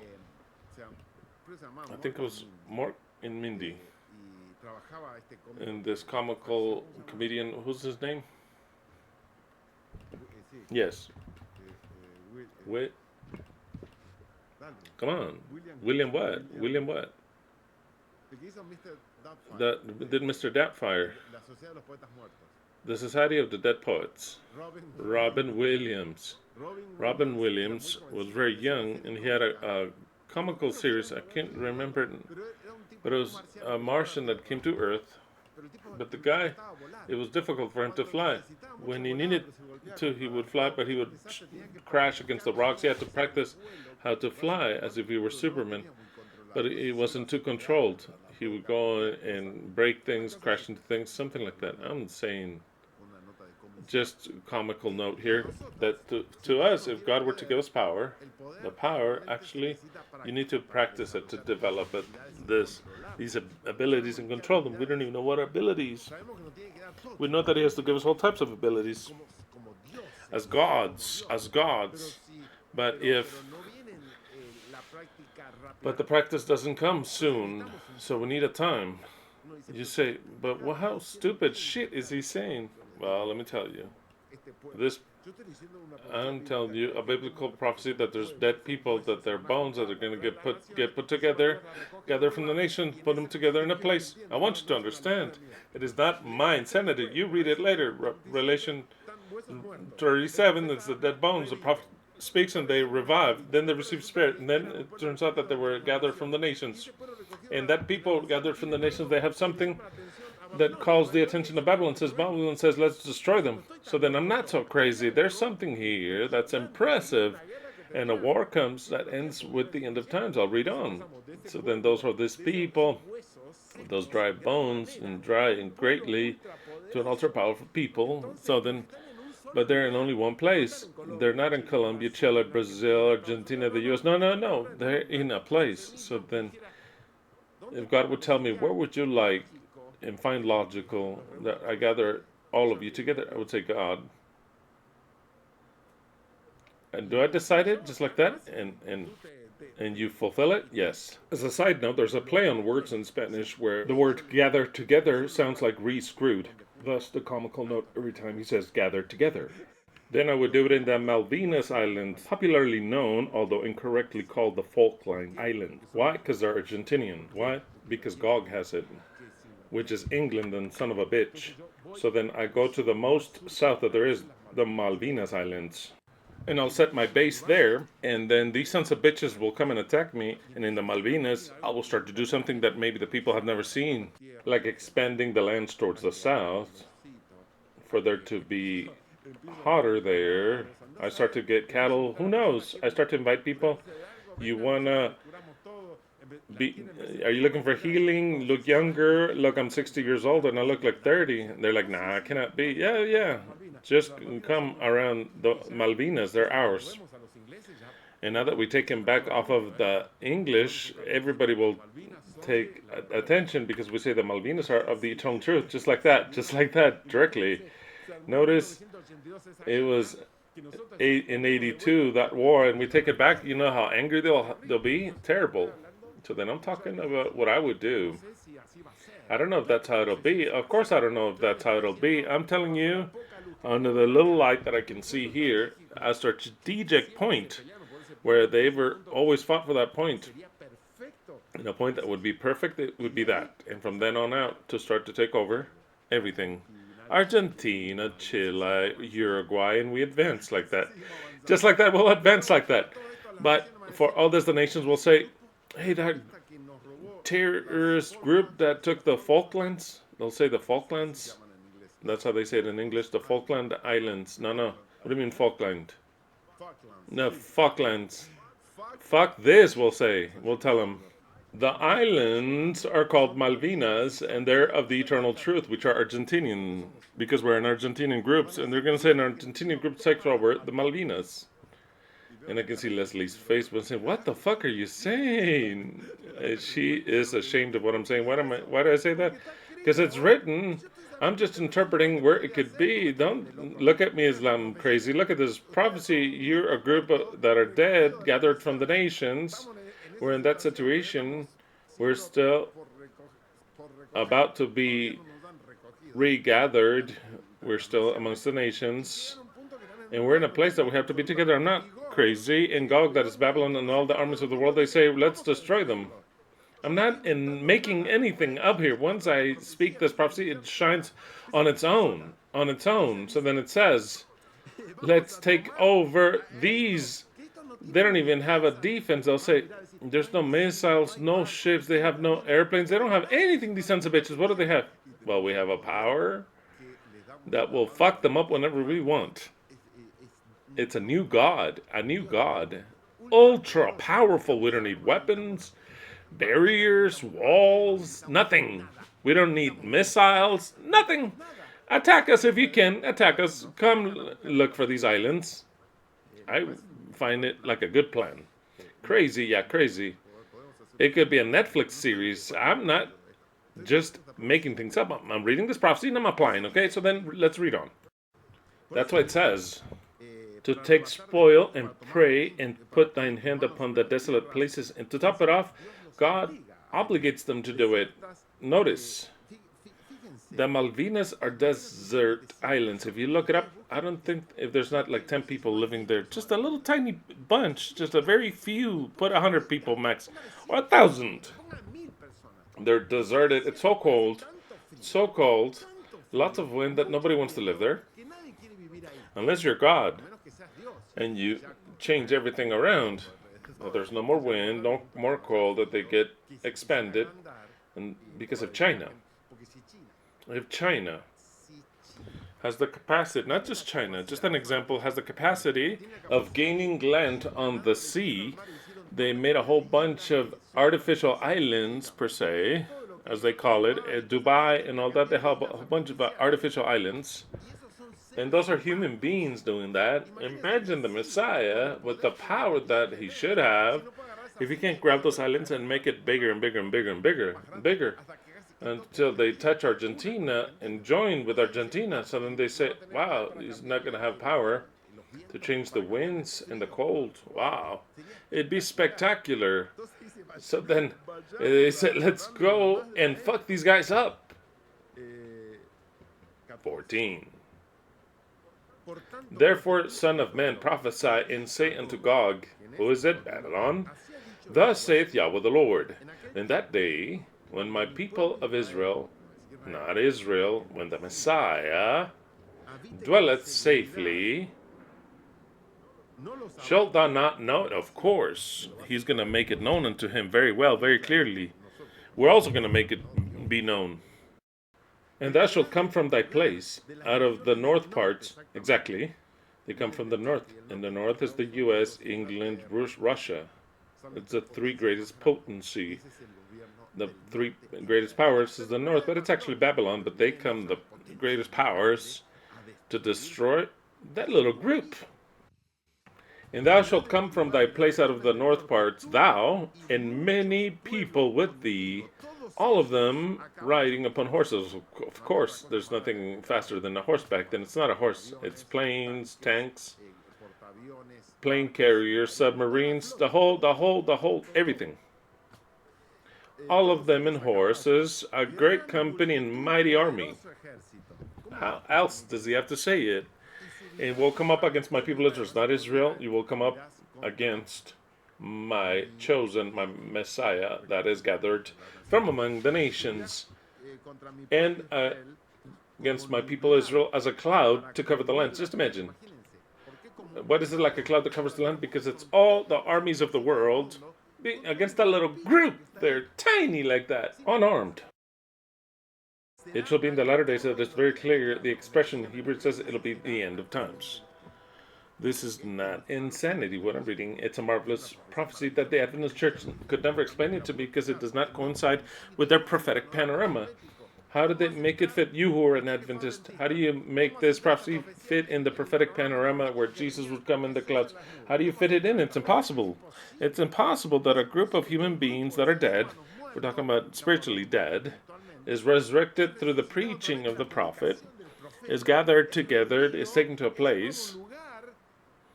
God makes a covenant with them, gives them power, real power, different to all the rest of the human beings. And of course, all the nations of the world want to attack him. This is the end of the world. It'll be at the end of days, and I will bring thee against my land, that the heathen may know me. That part about know me, they're not going to know Yahweh. It's like that Yahweh that they've been talking about. It's actually the Messiah. It's a prophecy that they have to understand it well. Because what the world is going to know is the new God. It's not God, the Creator, coming to defend that little group. No, me, I'm the God Creator that I defend my little children here against you monsters, that I give you power and all the rest, but now I'm going to crush you all because I want my little children. No, it isn't so. It isn't so. But you have to write it that way, or else it would not be an understandable, no one could ever figure it out like a prophecy for Israel. So then God is speaking, actually the God that's speaking in this prophecy, it's for the end, so that we understand that actually the new God of the earth is telling it, believe it or not, so that they know whom? The Messiah. Why does the Messiah do that? So that they know him. How the Messiah will make something known. He'll take a place on the earth, he'll do something and make it the whole world to attack him. When they attack him, that is where they will know who is that little group that seems like a group of people that are just forsaken from the world. They're not forsaken, they're the new God. God in conjunction, they have power, the real God. There's no weapons, anything in the world that can do anything against it. In fact, it'll destroy everything. And I'll tell you how it is. It says,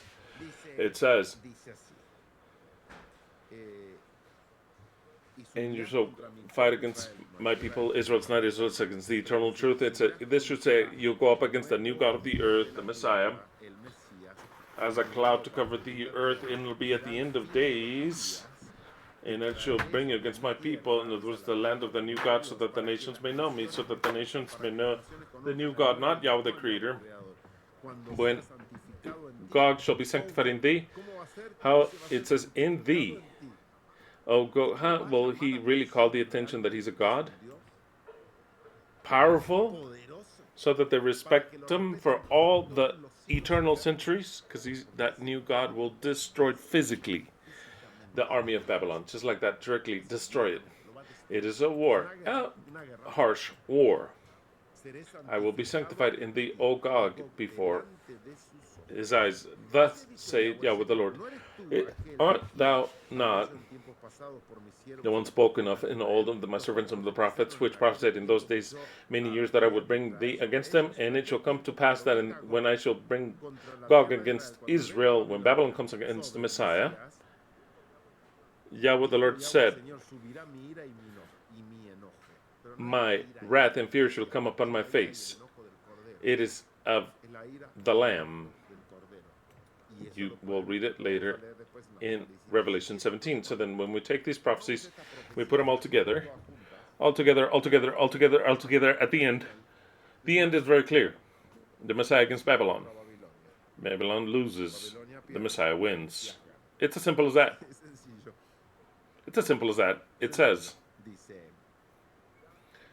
my wrath shall come up in my face, for in my jealousy and in the fire of wrath have I spoken. Surely in that day there shall be a great shaking in the land of Israel, so that the fishes of the sea and the fowls of the heaven and the beasts of the field and all creeping things that creep upon the earth and all the men that are upon the face of the earth shall shake at my presence.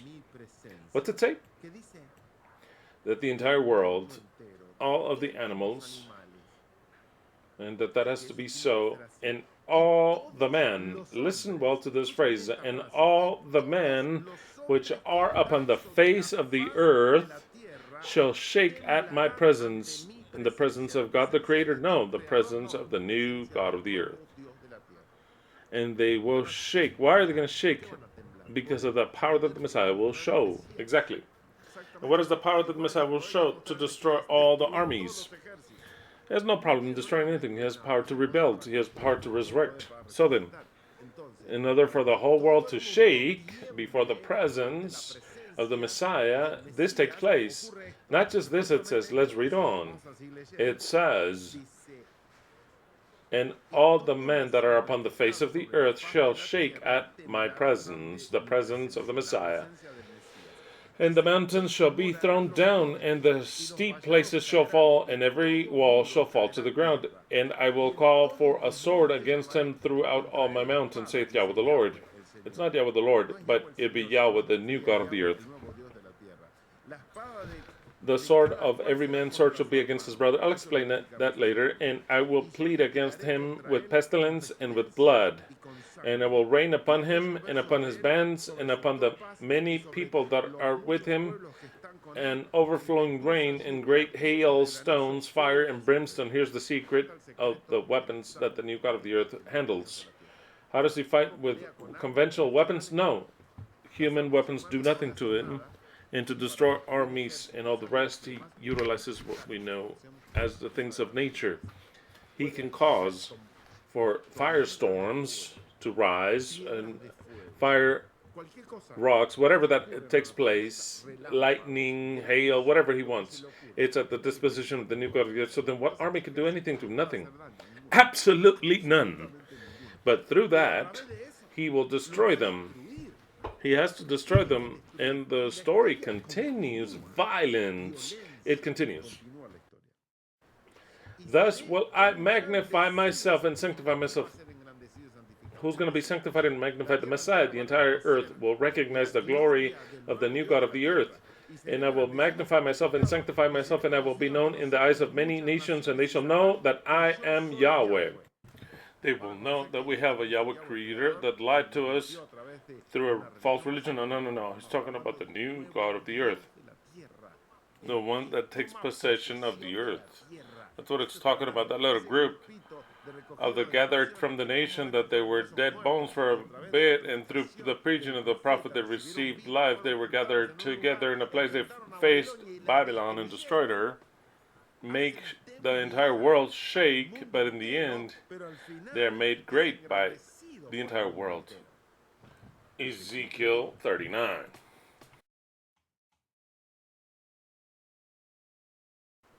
And it continues. You ask me questions that have a long answer, but this is a good subject, very good subject. It's excellent. Ezekiel chapter 39. How will the end be? It'll be as follows. I'm reading it. Thou son of man, therefore prophesy against Gog. And here he will give other details about this last battle. Therefore, thou son of man, prophesy against Gog, Babylon, that is, and say, Thus saith Yahweh the Lord, Behold, I am against thee, O Gog, the chief prince of Meshech and Tubal, and I will break thee and leave but the sixth part of thee. The one that's actually reading this, the one I'm reading as Yahweh the Lord is not Yahweh the Creator, who at the end, in the end of it all, makes him come, God, but it's the Messiah. Because the Messiah, with his actions, if he takes over a place like the one that I've just mentioned, a place that says, This is my land, does he not call the attention of the whole world and causes them to come and attack him? Tell me. Just the military of Argentina, you know how all of a sudden they already had all the English army surrounding the isle to take it over. Well, if the Messiah takes it over that isle again, in that case, that's what it is.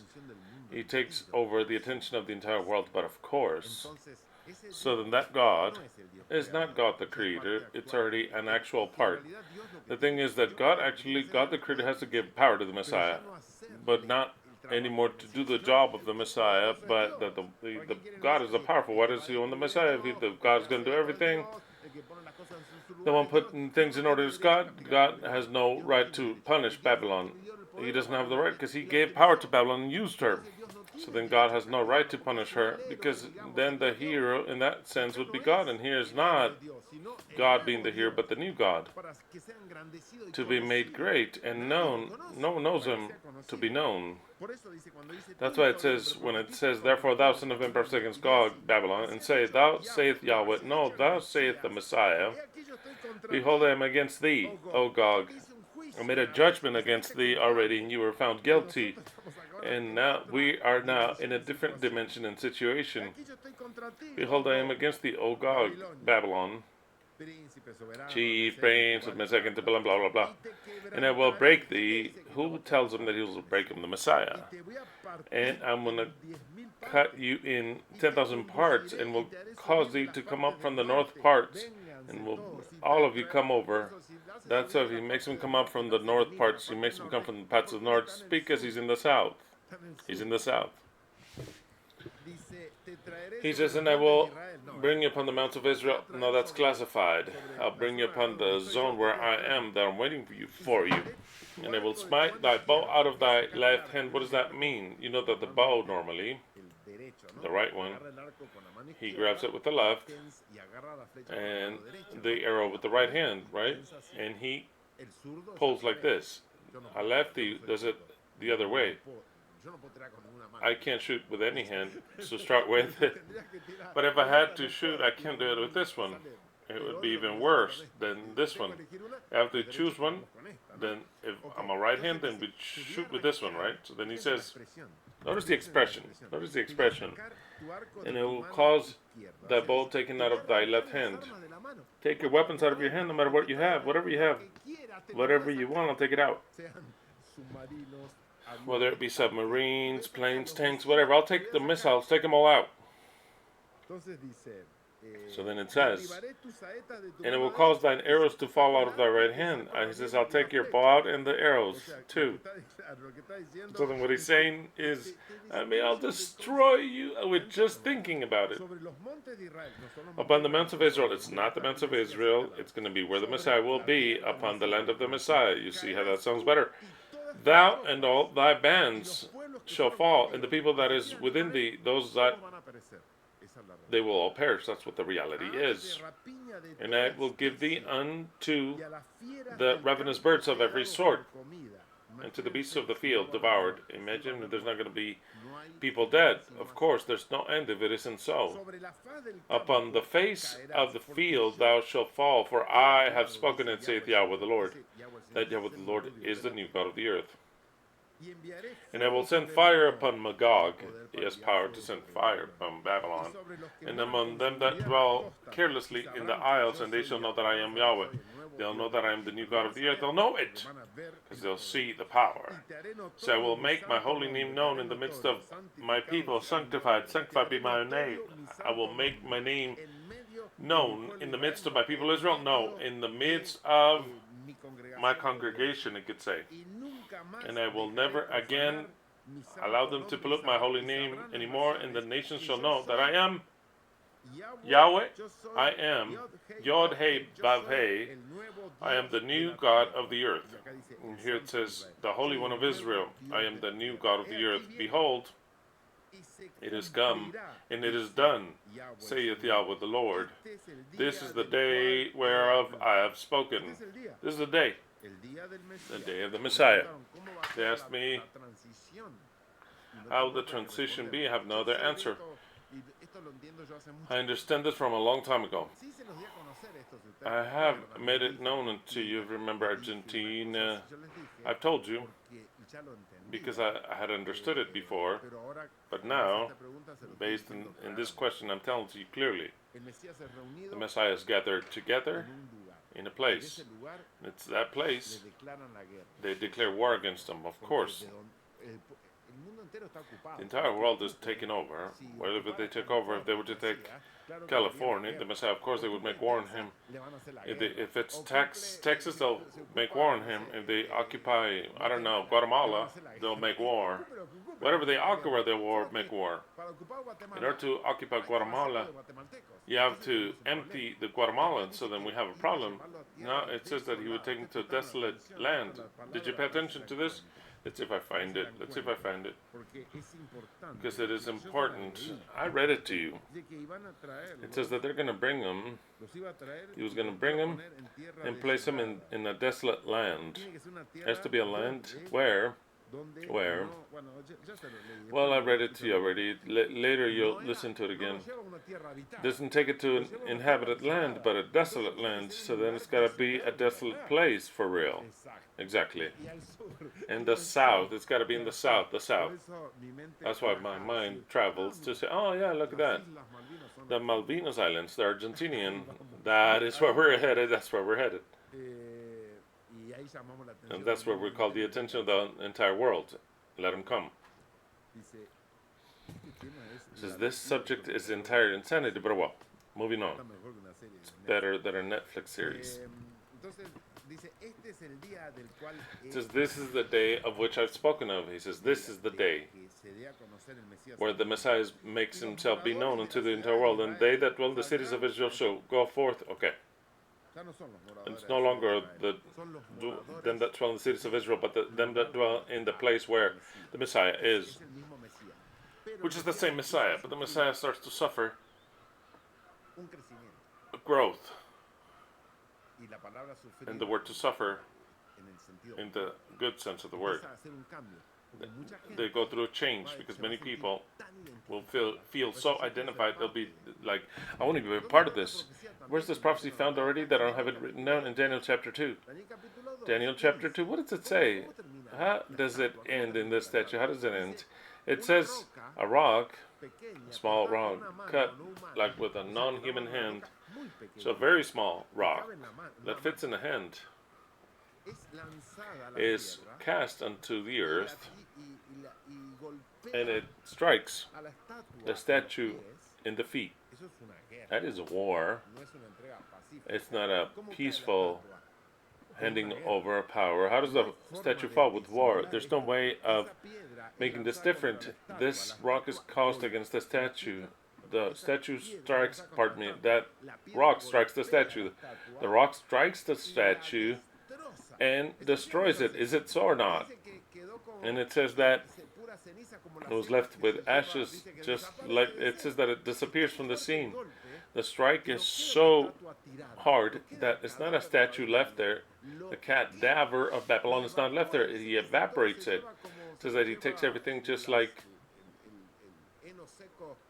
the dry hay is taken, the wind takes it. Nothing is left. So then it's a destruction of Babylon. That destruction is done by that rock, and that rock starts to grow. It is transformed in a mountain, and then it transforms a mountain that covers the entire earth. What it means is that it achieves to dominate the entire earth. The same prophecy told from a different point of view with other symbols.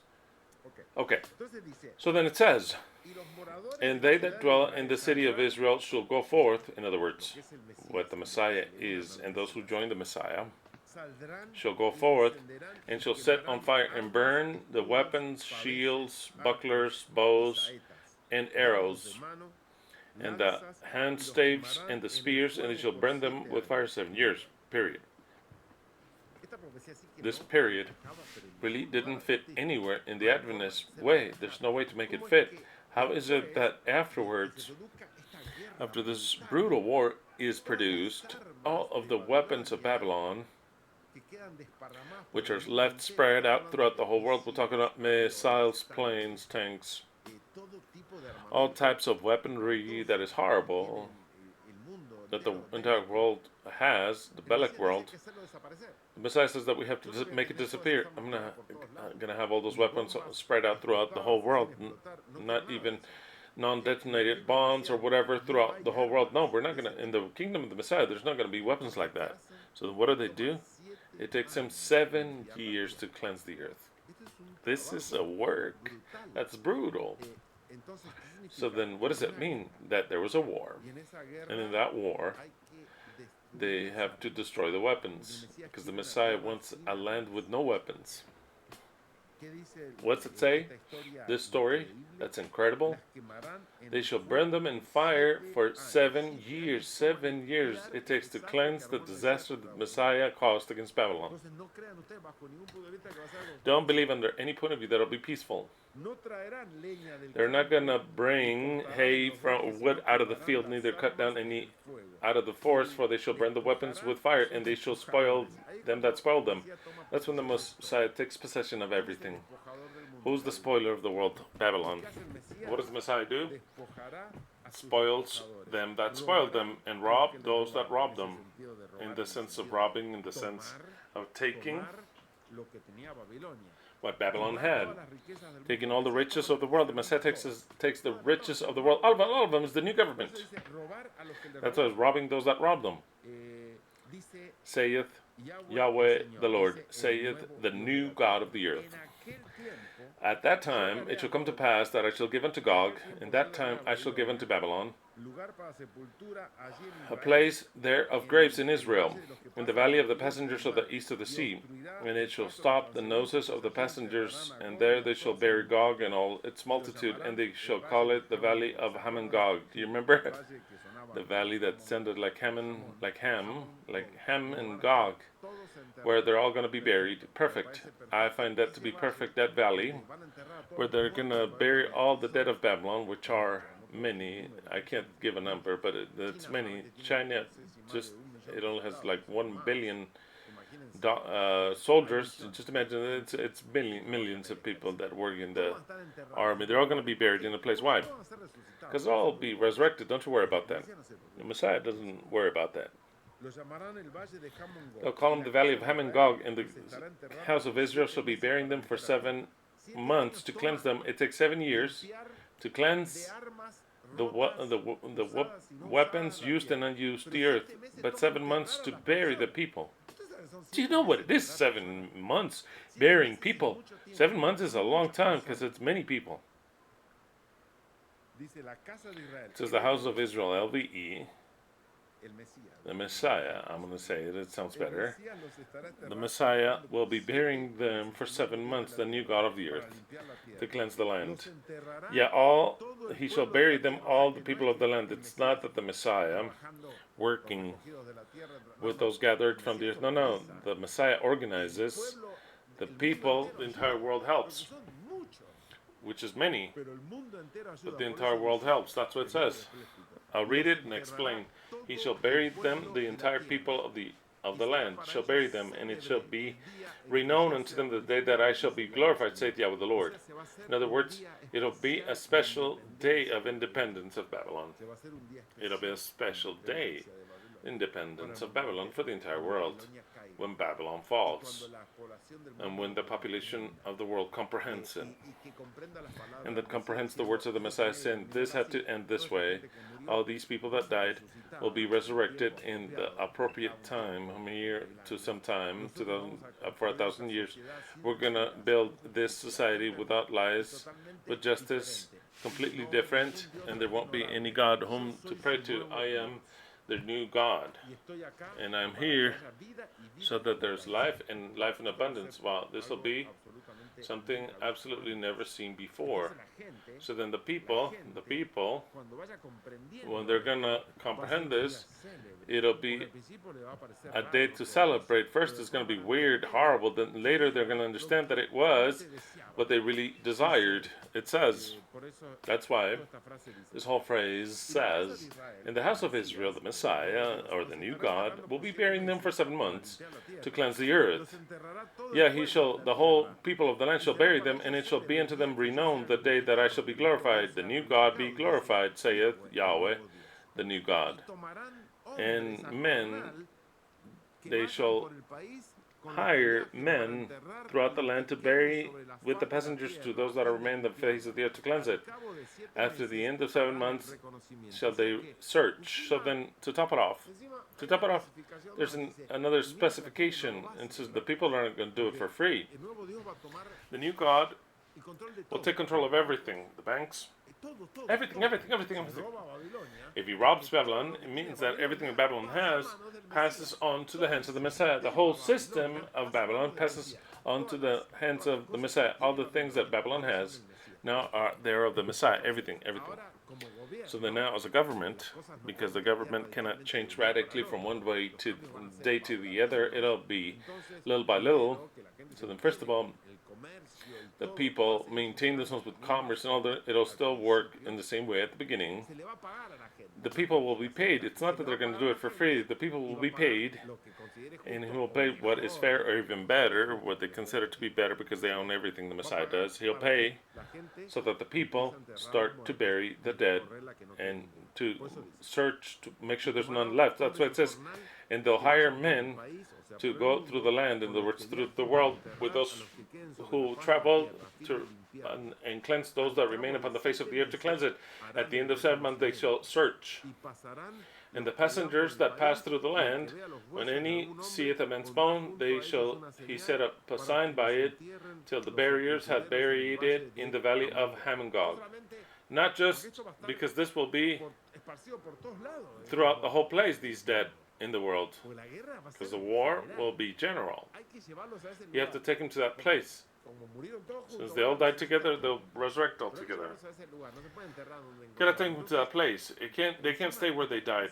To top it off, this prophecy of certain specific things. It says, to top it off, they're gonna pay to certain people so that they set up a sign. In other words, in our language, they're gonna mark where there's a dead body, for example, and another group of people comes where we are in charge of transporting that body to the general cemetery, which is called Hamongog in this prophecy. It's where they're all going to end up. But it's an organized job, and it takes, after asking, why is it so specific with this? Because this prophecy is brutal. And there's no church that explains it to you. The Adventist church would never explain this to you. What does this have anything to do with the second coming of Christ? What does it have anything to do? There's no explanation. This is brutal, completely brutal. And also the name of the city shall be Hamana, a new city where it's that whole army dead. We're going to name it whatever name that we want. It says Hamana here just to say something. Hamana. Or whatever name the Messiah what the fuck wants. It'll be Hamana. Thus they shall cleanse the land. And thou, son of man, thus saith Yahweh the Lord, speak unto every feathered fowl and to every beast of the field, assemble yourselves and come. Gather yourselves on every side to my sacrifice that I do sacrifice for you, even a great sacrifice upon the mountains of Israel. And ye shall eat flesh and drink blood.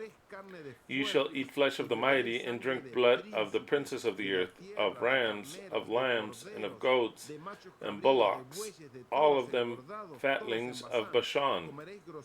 And ye shall eat fat till ye be full, and drink blood till ye be drunken of my sacrifice when I have sacrificed for you. It's talking about the bodies of the human beings, not animals. Thus ye shall be filled at my table with horses and chariots, with mighty men, and with all men of war, saith Yahweh, the new God. The new God, all of a sudden, in this prophecy, he calls all the fowls of the field, so that they start to eat the flesh of all these fallen men, fallen in the battlefield. This prophecy, in case you don't believe it all that much because it seems too fantasious, because for me it seems, in the way that I'm telling you, it sounds literal to me. It also appears in Revelation 19 as the same terminology, this very same one. It's different. Revelation, it's the wisdom given of God unto the Messiah. So then those that show up in Revelation is actually what will take place, which will be the Messiah, because that is the wisdom that God gives to the Messiah. Revelation chapter 19, you know this well. The same story, mind you, same story. Then I saw the heaven opened, and behold, a white horse, and he that sat upon him was called Faithful and True, and in righteousness he doth judge and make war. His eyes were as flames of fire, and on his head were many crowns, and he had a name written that no man knew but he himself. He was clothed in a vesture dipped in blood, and his name is the Word of God. And the armies which were in heaven, or the armies not in heaven, but it's part of the same thing, of the people that were called and gathered together from the earth, clothed in fine linen, white and clean, followed him upon white horses. Of course, they don't come in horses. It's all symbology. And out of his mouth goeth a sharp sword, so that they see that they have no weapons, but with their power. Out of his mouth goeth a sharp sword, that with it he shall smite the nations, and he shall rule them with a rod of iron, and he treadeth the winepress of the fierceness and wrath of Almighty God. Of course, because it's him, because that is the day of his wrath against Babylon. And in his vesture and on his thigh it says King of Kings and Lord of Lords. For that group of kings is the Messiah. You're seeing here the Messiah. They're kings and lords. And I saw an angel standing in the sun, and he cried with a loud voice, saying to the fowls that fly in the midst of heaven, the same thing that's in Ezekiel, that in the midst of heaven it says, come gather yourself together to the supper of the great God. What did it say here? The great supper. And ye shall get your fill upon my table. It says, come gather together to the great supper of the Lord. What God? The new God, the Messiah. That ye may eat flesh of kings and of captains, and flesh of mighty men, and flesh of horses, and of them that sit on them, and the flesh of all men, free and bond, bold, small, and great, because they were part of the army. And I saw the beast. This is Gog. And I saw the beast, the kings of the earth, and their armies. Exactly. Who was Gog? Gog is the beast, which is Israel, and everything that it represents, and Babylon in its totality. The beast, the kings of the earth, and their armies. Here is the revelation of what Gog is, gathered together to make war. What? Against whom? Against him that sat on the horse, and against his army. That army is that people of gathered together that at some point in time they were dead, they were bones, that because of the preaching of the prophet they were covered with flesh, they had their sinews and skin, received a spirit, were taken out of that place where they were, they gathered together in a place, and that is precisely the army of the Messiah. It is the Messiah itself. And the beast was taken. Who takes the beast? The Messiah does. And the beast was taken. Who is the beast? It's all of Babylon, Israel, and all the rest. And with him the false prophets. Who is the false prophet? It's also everything that is the U.S., Christianity, and all the rest. The false prophets that wrought miracles before him, with which he deceived them that received the mark of the beast. Here we have even more details. More details that the war is against Babylon with their pharmakeia and everything. And them that worshipped his image, these both were cast alive into a lake of fire, burning with brimstone. That is part of what the war is. And the remnant were slain with the sword of him that sat upon the horse, which sword proceeded of his mouth, and all the fowls were filled with their flesh. It is precisely the same story. And in Revelation 17, 8 through 14 says, the beast that thou sawest was and is not, and shall ascend out of the bottomless pit. It's already ascended, and it's almost 80 years old, and goeth into perdition. And they that dwell on the earth shall wonder, whose names were not written in the book of life from the foundation of the world, when they behold the beast that was and is not and yet is. This is for the mind that hath wisdom. In other words, only for kings. The 7 heads are 7 mountains on which the mount sitteth, and there are 7 kings, and there are 7 kings. 5 are fallen, and 1 is, and the other is not yet come. And when he cometh, it is necessary that he continue a short space. That is precisely England, when for 30 years they took the part where Israel is. And the beast that was Israel, the first one that rules that zone, the beast that was, and it's not, it's also the eighth, and is of the seven. It's one of the seven and goeth into perdition. What is the perdition? It is the war against the Messiah, war against Gog, the war against the Messiah, and goeth into perdition. And the 10 horns which thou sawest are 10 kings which have yet to receive kingdom, but receive power as kings. Well, right now with the beast they have one mind, shall give their power and strength unto the beast. Same purpose, to be organized against that new organism, which took a place of the earth that was desolate. They shall fight against the Lamb. Now it's not the little people of Israel, no longer the group where the bones were dry and dead. No, now they shall fight against the Lamb, and the Lamb shall overcome them. For he is Lord of lords and King of kings, and they that are with him are called chosen and faithful. Between the Lamb and those that are called chosen and faithful, it is what makes up the Messiah. And the story of the handing over of power is through a war, where they all turn out dead, whether you like it or not. That's the way it is. Babylon will not hand over the power.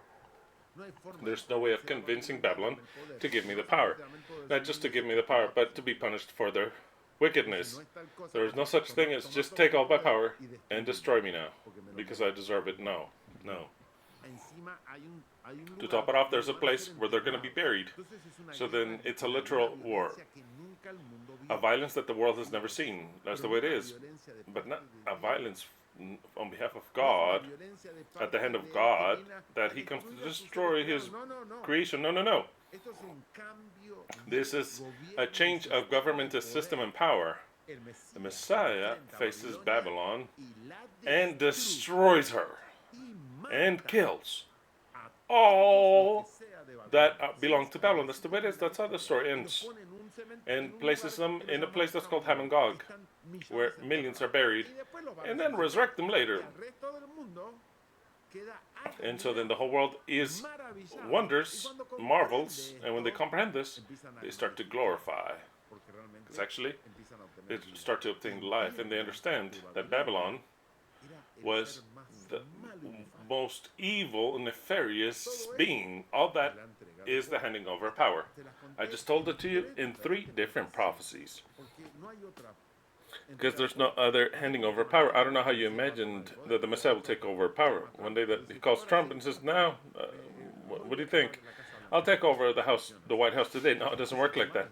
And if he were to take the White House, how are you going to take the rest of the world? The whole world will war against you. Any country that takes a country like that, the whole world goes against you. Because Babylon is united. They're all united. They defend each other. Look at Russia, Putin. It's all fake, but he wants to take a little bit of Ukraine, and the whole world defends Ukraine. They give weapons for them to defend themselves. It's been over 2 years that they're at war, nothing happens. It won't be at all peaceful for the Messiah. The end is written. The destiny is written of the Messiah, and the destiny is written of the beast and Babylon, of Gog. It's written. The end is inevitable. What does inevitable mean? A war. War.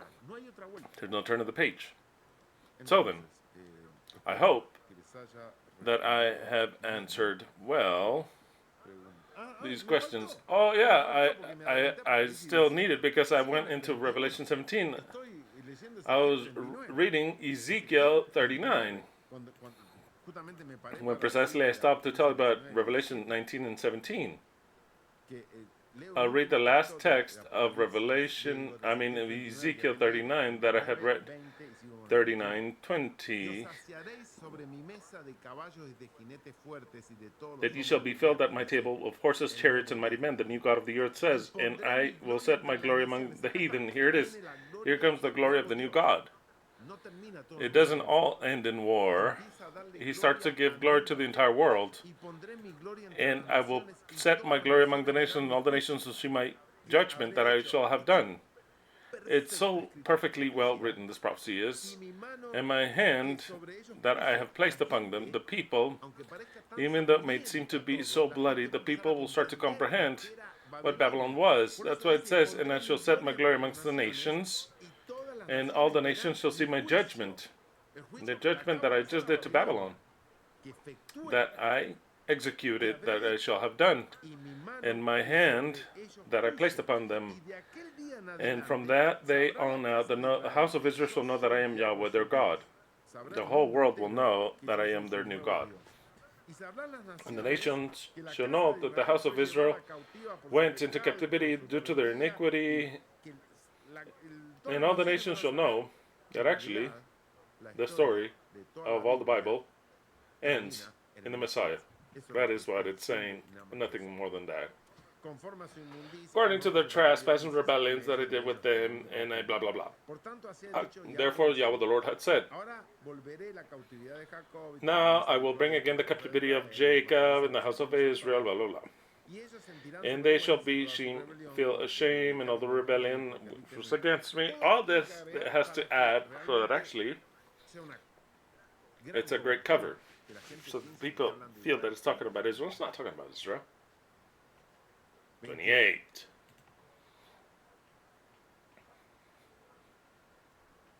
Then shall they know that I am Yahweh their God, which caused them to be led into captivity among the heathen, but I have gathered them unto their own land, and have left none of them any more there, neither will I hide my face any more from them, for I have poured out my spirit upon the house of Israel, saith Yahweh the Lord. So then, this whole entire prophecy is the development of the Messiah, how the Messiah has been literally created, raised.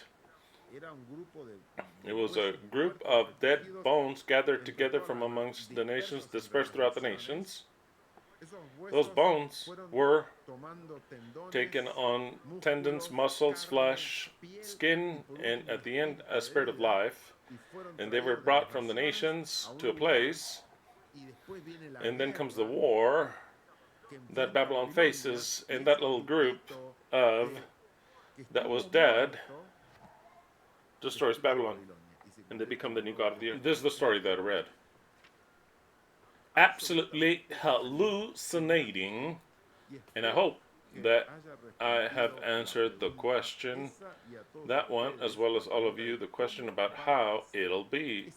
Precisely the details I don't know, but what we do know is the history. That's why when they asked me, how would the handing over the power unto the Messiah be, and how will that transition be into the 7th millennium? Well, that's the way it is.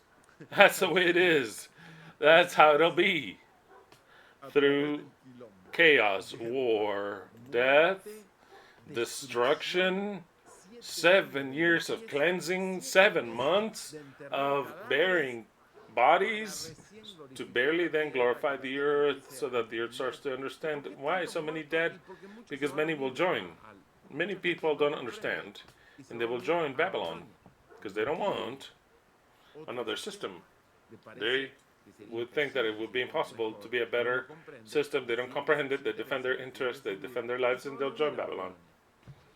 And for that very reason, after other prophecies that we have read already, that are in Zephaniah and all the rest, approximately 1/3 of the people is the one that survives. 1/3 of the people. That is the way it is. If they're telling us the truth. If Yahweh's telling us the truth, 2/3 of the earth will perish, which is way too much. Way too much. If it's true that we're 8 billion, if it's true, because I don't believe anything that Babylon says. I don't believe anything that they say. I mean, they've lied too much. But they say that we are 8 billion. Let's suppose with the days that they say 8 billion, 8 times 327, only 2.7 billion would survive. 2.7 billion would survive. The rest dead. So then we're talking about that. It's 5.7 that we have to bury. That's way too much. 5.7 billion. Billion. That's way too much. That's why it's many years to bury them. It's not something stupid. I'm not saying something crazy. I'm saying the numbers that the Bible says. The Bible says that 2/3 will perish and 1/3 will remain. If that is true, then out of every 3 people, 1 survives, 2 die. Those 2 that die, we have to bury them in one place. That's why it takes 7 years. 7 years. Way too much time. That's the way it is. Could this change? Well, it could be that it's a panorama that's a bit different, the numbers are different, all the rest. But that's the panorama. You understand that there's no way that Babylon hands over their power. There's no way. Because they wouldn't just give over their power, but they would be in the disposition for their judgment. And so that the whole world knows what they really are. And that would not shock anybody. Because the judgment would start saying, this is true, this is not true. There comes a point in which to start to cut where it is still healthy, as they say, and for the whole world to go into a shock they've never seen.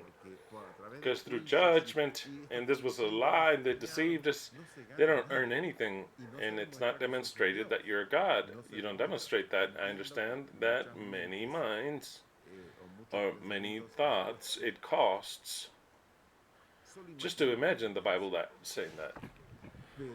But this world actually ends with that type of violence.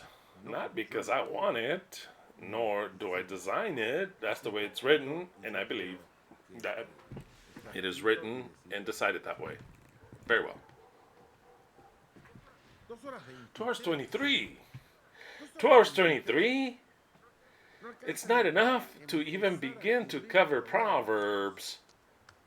But I wanted to give you this because actually I believe that this is more interesting for you, this prophetic part that is marvelous, just to imagine, to chew on it. One thing is to listen to it once, but the idea is that you think about this. Just read that prophecy that I read. Read it yourself and imagine whatever you want. But based on what? That it's the end of the days. How it'll be the handing over of power. How is it that it is destroyed?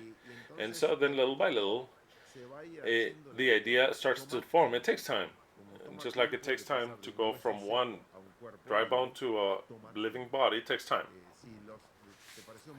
If it was too shocking, and you're not a part, nor do you want to be a part of this brutality that will take place, it is just because you have not matured it in your mind. There's no other solution. There's no peaceful solution. I am pro a peaceful solution. I am pro a peaceful solution. But it would be written differently, the prophecies would. Because even the Messiah, let's imagine a scenery, like I've also thought about. They take a place of the earth, the Messiah does, and puts a protector shield so that they don't attack it. Just like in the galaxy, the Star Wars, they have a. It's never going to demonstrate that it's the Messiah. They're isolated, absolutely isolated. And what are you going to demonstrate? That they can't attack you? And of course. And you might say, yeah, but you can start to speak, take on the media, and saying that we have life here. It makes sense, but it's not written that way. What is written is that Babylon has to be degutted. The house, the heads need to roll. There's no turn of the page. That is what they deserve. They do not deserve to be pardoned in life and not be punished. They have to be dead for 1,000 years. 1,000 years they have to be dead. It is like in jail. It is the punishment. That is the punishment. And afterwards, a rehabilitation. But the punishment is 1,000 years dead. And how? How are they going to achieve that? And the Messiah deguts literally Babylon. That's the way it is. There's no turn of the page. I tried to give it a different point of view. I tried by the peace. There won't be by peace. It won't be by peace. It is the strike of the earth. It destroys, annihilates. I don't have it here, but let's read it in Daniel. Just in case you have any doubts that it could be this, the people can understand each other. No, with Babylon, you cannot reason. You cannot reason with them. Daniel chapter 2. Just the final part. Daniel chapter 2.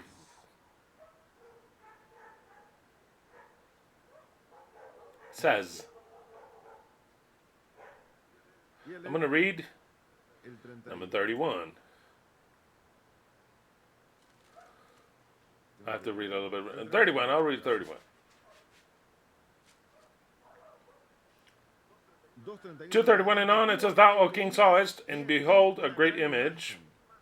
This great image, whose brightness was excellent, stood before thee, and the form thereof was terrible.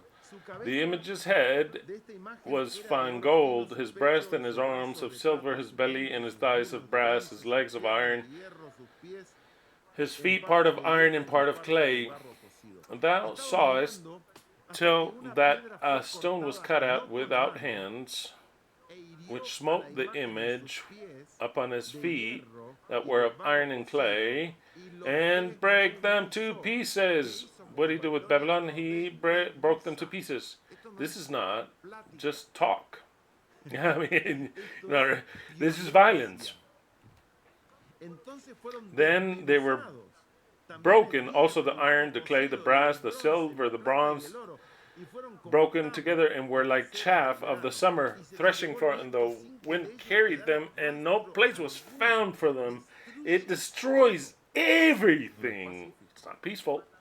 And the stone that smote the image became a great mountain and filled the whole earth. That's it. It's over. The prophecy is over. Filled the whole earth. Filled the whole earth. So then the explanation comes of Daniel. This is the dream and also the interpretation thereof before the king. Thou, O king, king of kings, for the God of heaven hath given thee kingdom, exactly, Babylon. God always gives it to you power. Who gives power? The God of heaven. Strength and majesty, and wheresoever the children of men dwell, beasts of the field and fowls of heaven, he hath given them in thine hand, and hath made thee ruler over them all. Thou art that head of gold, and after thee shall arise another kingdom inferior to thee, and another third kingdom of brass, which shall bear rule over all the earth. And the fourth kingdom shall be strong as iron.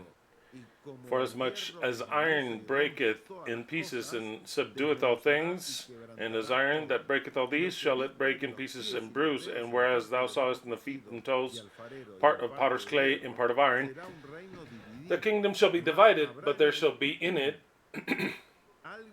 of the strength of the iron, for as much as thou sawest the iron mixed with mere clay, and as the toes of the feet were part of iron, which are 10, like in Revelation 17, the 10 kings, 10 feet, and the feet, same thing, and as it's the toes of the feet, and part of iron, and part of clay. So the kingdom shall be partly strong and partly broken. And whereas thou sawest iron mixed with mere clay, they shall mingle themselves with the seed of man, but they shall not cleave one to another, even as iron is not mixed with clay, but it's only one government, it's Babylon. And in the days of these kings, what kings? The last 10, the 10 feet, the 10 toes. The 10 toes are the 10 kings of Revelation 17. The 10 days of these kings shall the heaven God of heaven set a kingdom. Exactly. What is that kingdom? The kingdom of Messiah, the new God. He shall set up a kingdom which shall never be destroyed, nor shall the kingdom be left to another. For as much he shall consume these kingdoms. What is he going to do? He shall break into pieces and consumes. It is referring to the fire of these kingdoms, but he remains forever. For as much as thou sawest that the stone was cut out of the mountain without hands, and that it brake in pieces the iron, the brass, the clay, the silver, and gold, the great God hath made known to the king what shall come to pass thereafter. And the dream is certain, and the interpretation thereof sure. The dream is certain, and the interpretation thereof sure. It is just a sure my interpretation. Why? Because I believe the time has come that we have to start to mentalize, thanks to these questions, and understand how the end will be. Because I believe we all had this wondering of how it'll be. We know that we still have 6 years left for the millennium to end. We don't know whether it'll be within this millennium or at the beginning of the other, because it says that God ends his work in the 7th millennium. I've explained that already, but it'll be within a little time. And what he'll do in a little time is this end that I've just said. It'll be an end with lots of violence, because the Messiah will break to pieces with wrath and violence to Babylon. Will break her, will disappear her, and will bury its components. That's the way it is. That is how it'll end. Make yourself of the idea, because you already start to mentalize it, even though you may think that it's difficult, but it becomes natural later, because that's the way it'll be. Because the destiny is written, and the end is inevitable. Proverbs chapter 8. I'm just going to read it, because already it's time for me to leave you. I hope you left your like. I hope that you comment, because I'd like for you to comment. I thank you for your contributions and donations and tithe. Don't forget, because this spirit that feeds you and gives you life, remember that you are dry bone and dead. So then learn to give of what you receive. And not just that, the promise is very great. We will rob Babylon. It's great. I mean, you should put it up on the wall. I love it. Rob Babylon.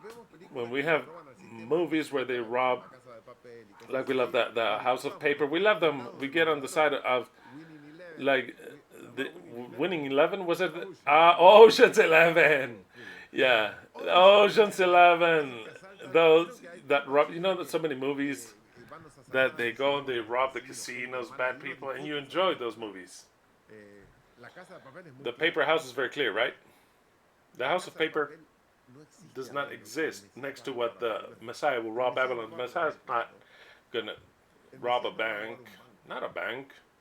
The Messiah will rob Babylon entirely.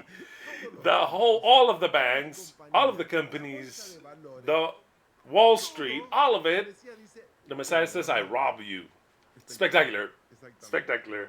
Rob Babylon. How beautiful. How beautiful. He that laughs at the end laughs better, and vengeance is sweet. And it is well applied there. Vengeance is a dish better enjoyed cold, and the pleasure of the gods. What gods? Of the new God. So then do whatever you want, poke people, kill. We are going to rob Babylon.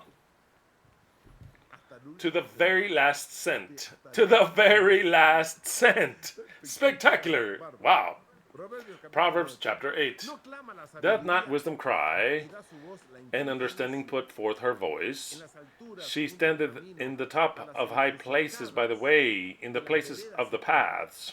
She crieth at the gates, at the entry of the city, at the coming in at the doors. Unto you, O men, I call, and my voice is to the sons of men.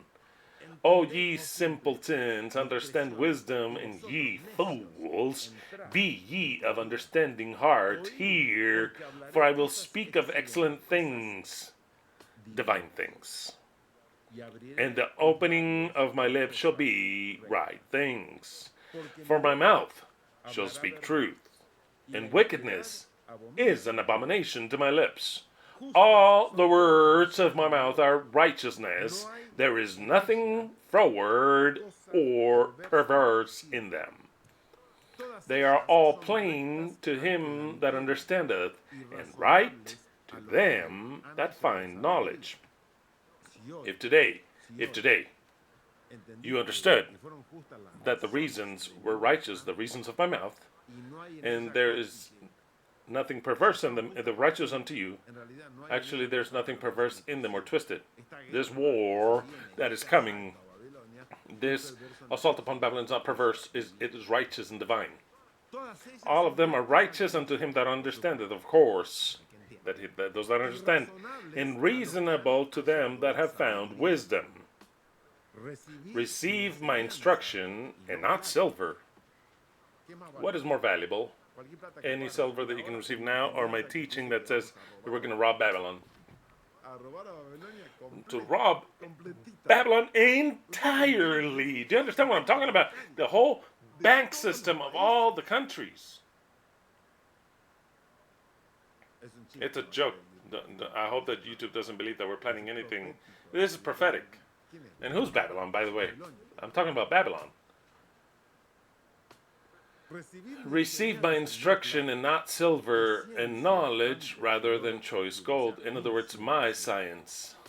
For wisdom is better than rubies, and all the things that may be desired are not to be compared to it. If everything that I've said today, which will be so, but if you visualize it, that it'll be so, that you were a dead body, a dry bone, that had even a joint, any joints or ligaments, and that through the messages you were being put together like a skeleton, and then with sinews, and then with flesh and blood and skin, and then with a spirit, and then you were taken to a place where a power was given unto thee, and then they tried to attack you, and they ended up with a shot back on them, and you ended up robbing them.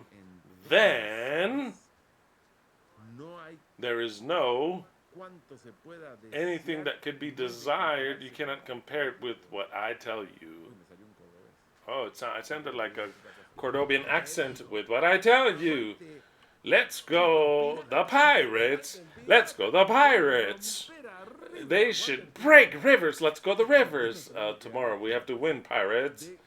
However it might be, the pirates, the pirate robs, and river are the masons. Pirates rob the masons. You've already sunk them once.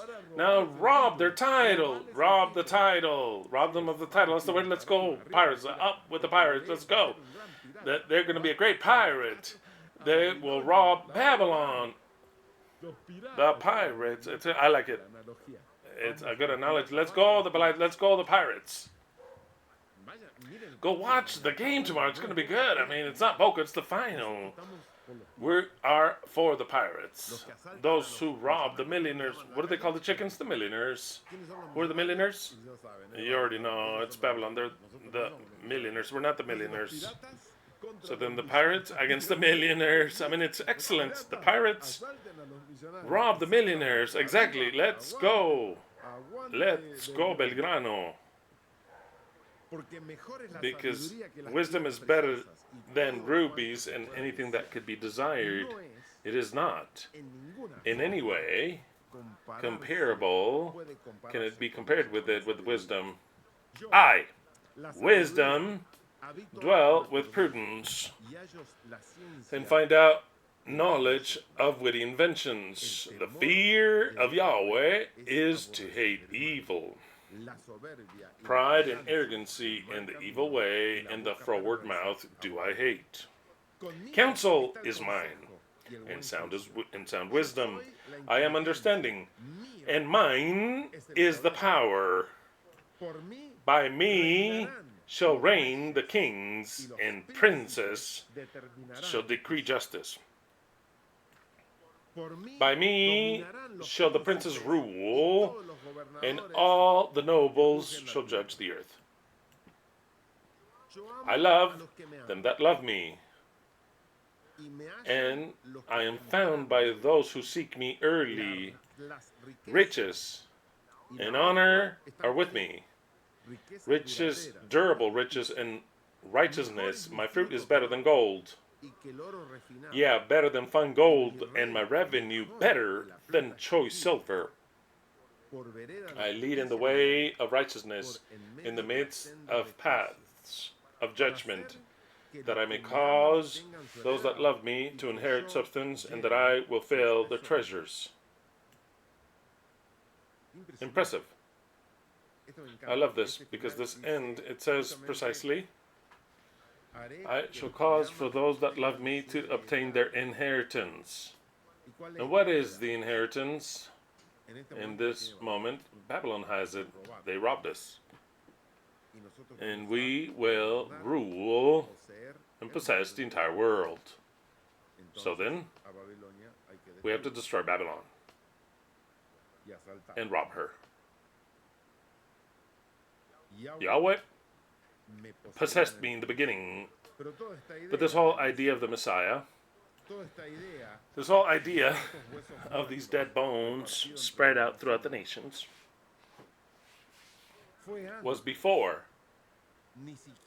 not even the world had been created. That's what's so important. It's already written, the destiny is. Before Babylon existed, the Messiah says, I am. For I was already in the mind of Yahweh. In fact, Babylon was created for me to destroy her. What is the true function of Babylon? So that the Messiah will destroy her. That's the way it is. And to take possession. That's the way it is. Yahweh possessed me in the beginning, before his works of old. Eternally I was set up. But if Babylon has the power now, no, it is mine.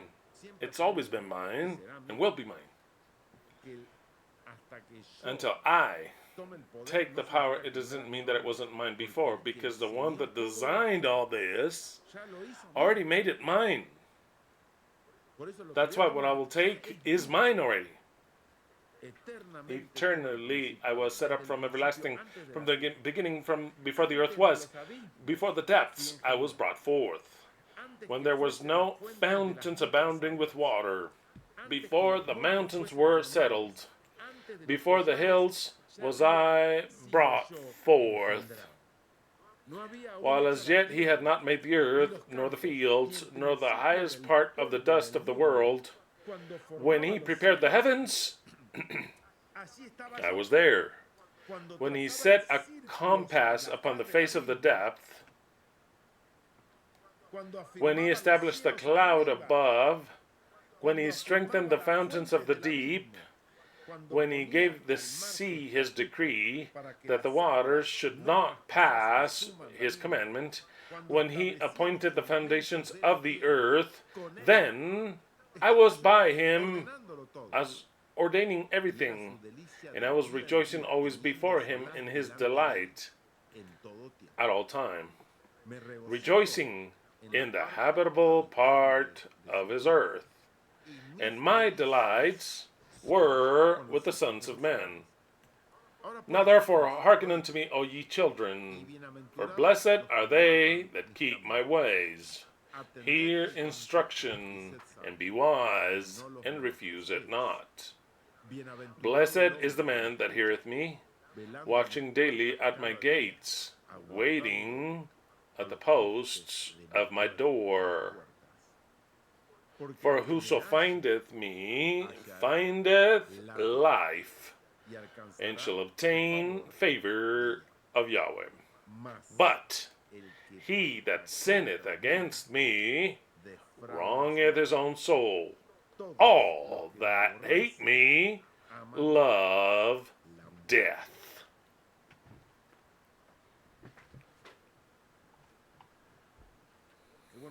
How great are the texts coming up next. But they shall be for a different day.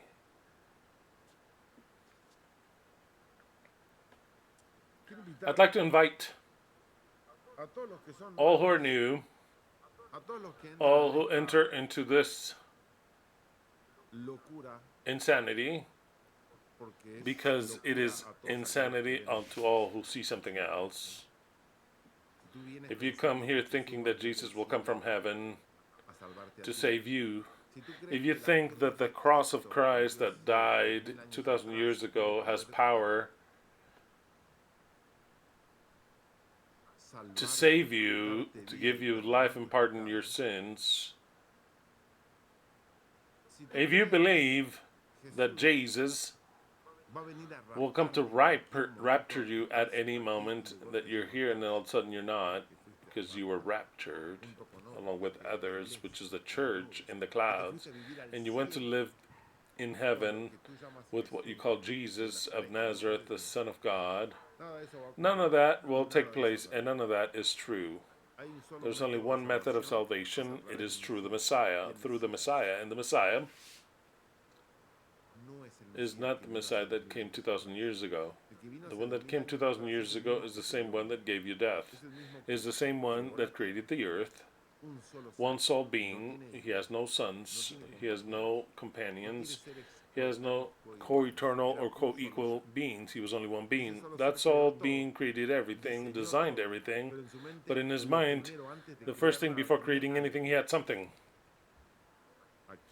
whom he would give this creation to. This creation, it was going to cost him 6,000 years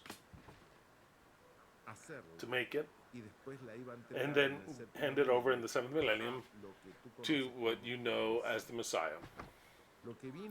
What came 2,000 years ago is not the Messiah.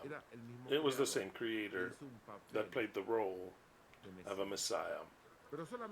But he only came for other motives. He came to become a human being and experience this, and to delete that promise that he had made, although he's the father of lies, of killing everyone for breaking his law. By him dying, there's no more law, no more sin. In other words, your sin that you have actually does not exist. He did not forgive you. Yahweh didn't forgive your sin. Your sin does not exist. Now what does exist is your wickedness. In the eyes of God, it doesn't matter. What the Messiah says, that is your wickedness. That does exist. And you'll pay for that. And you'll obtain redemption for that. But it's not because of the laws of God. It is because of the law of the Messiah. What he considers to be evil and good. And the Messiah is not only one person. It's a new government that will take place on the earth. It is human beings. So then, if you waited for Jesus, he's not going to come. If you believe that the cross of Christ saves you, it doesn't save you. If you believe that Jesus died to purify you, he does not purify anything. The only one that can purify you and give you life is the Messiah. And the Messiah has yet to make his appearance. He's preparing to make his appearance. The day that he does his appearance, there will be war. And that war is with Babylon. And if you don't understand this, the day that you see it, it's better that you get on the side of the Messiah. Because you're either with the Messiah, which gathers, or you go on the side of Gog, Babylon, which spreads out, and those that disperse will be buried. Those who gather with the Messiah will stay to live with eternal life. After 1,000 years, they will be resurrected, those who died and did not understand. But it will be a life that's already rebuilt. A new society, something which they don't even understand. But they'll receive life and will be ingressed into society, because we understand as a fundamental law of the Messiah that all must live. Those who did wrong and those who did well, of course. But even those who did wrong, no one can lose their life. All must live. All will learn to live. Not all will rule. Only the Messiah will rule forever. Forever. And God, the Creator, will never again rule the earth. He hands over his power, his glory, and all this creation unto the Messiah. That's why the Messiah becomes the new God of the earth. And the Messiah is not a divine being, it's a group of human beings. I'd like to invite all who are in agreement with what I've just said, and that did not sign the document of Yom Kippur of last year. In that document, we said that we are those people and that we blame Yahweh for all evil that has taken place on earth, for that is what he wants. In the rite of Yom Kippur, he takes all the blame and leaves to the desert. We did that and gave beginning to a reign. The people have not seen it yet, but we signed the Constitution, which is the Constitution of the new Messiah, the eternal truth. You can no longer sign that because you had to be present that day. But what you can do is add your name to a list that we call that list of adherents.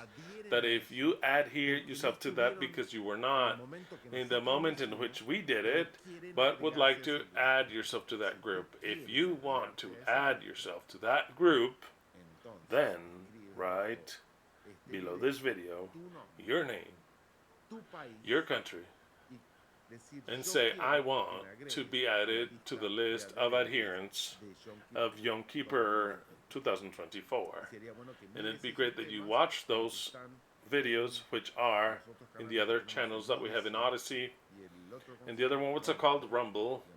And Rumble, that you can see what we signed in Yom Kippur 2024.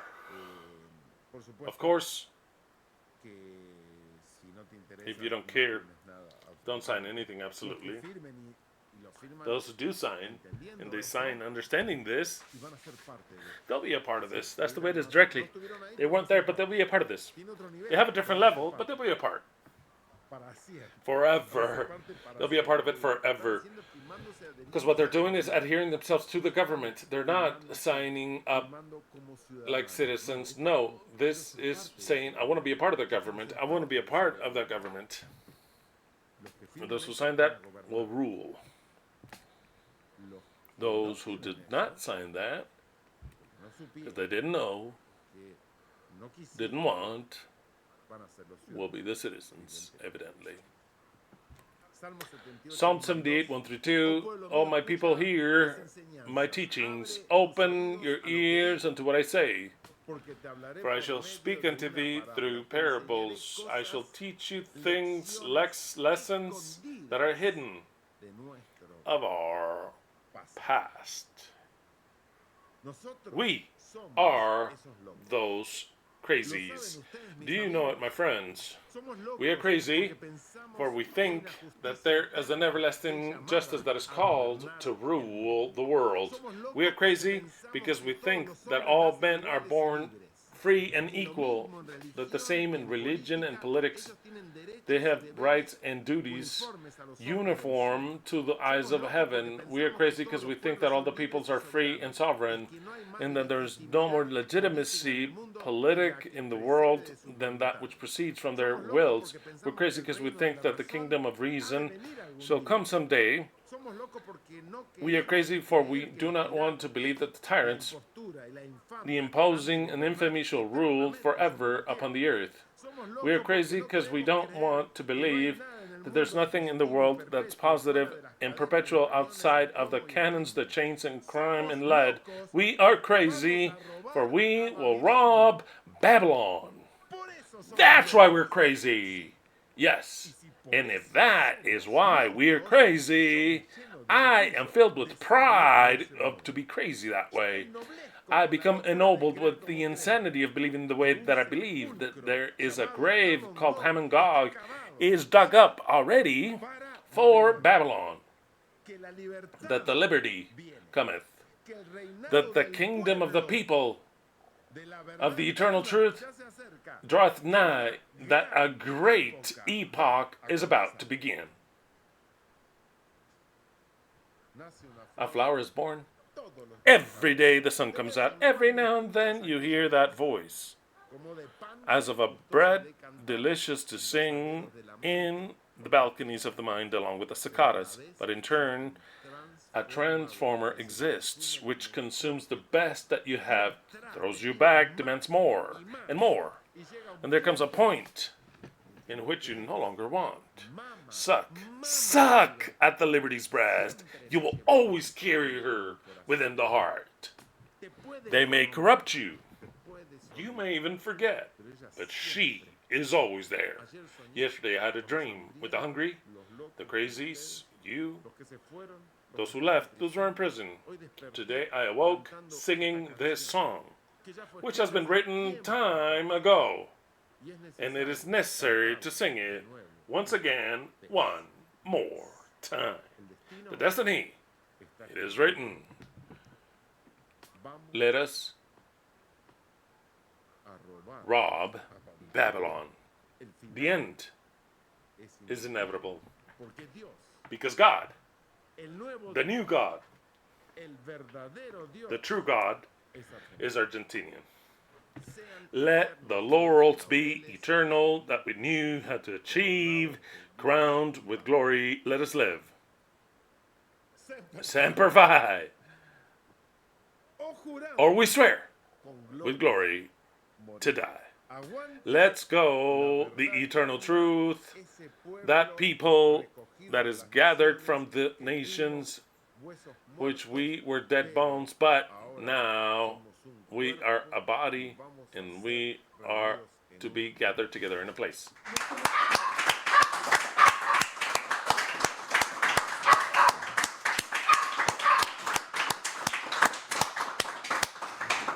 Now, once again, Semper Fi. Now, it's Semper Fi. Semper Fi, which means Semper Fidelity. In other words, always faithful. The eternal truth is always faithful, and what we have heard will be fulfilled in that way. Hallelujah to every one of you. Give us a like. Continue to help our ministry, and the reward will be very great, a lot greater than what you imagine. We shall meet again next Shabbat. Let's go, Belgrano and Cordoba. Let's go, the Pirata of Cordoba. I hope that they rob. I was going to say a word that I forgot to say. I hope they rob and to take the best that he can take and crush the millionaires. We shall meet again next Shabbat. Let's go, Boca. This Thursday we have to win. Let's go, Boca. Let's see what happens. Let's go, El Pirata. We shall meet again next Shabbat. And most of all, let's go, the eternal truth. Hallelujah.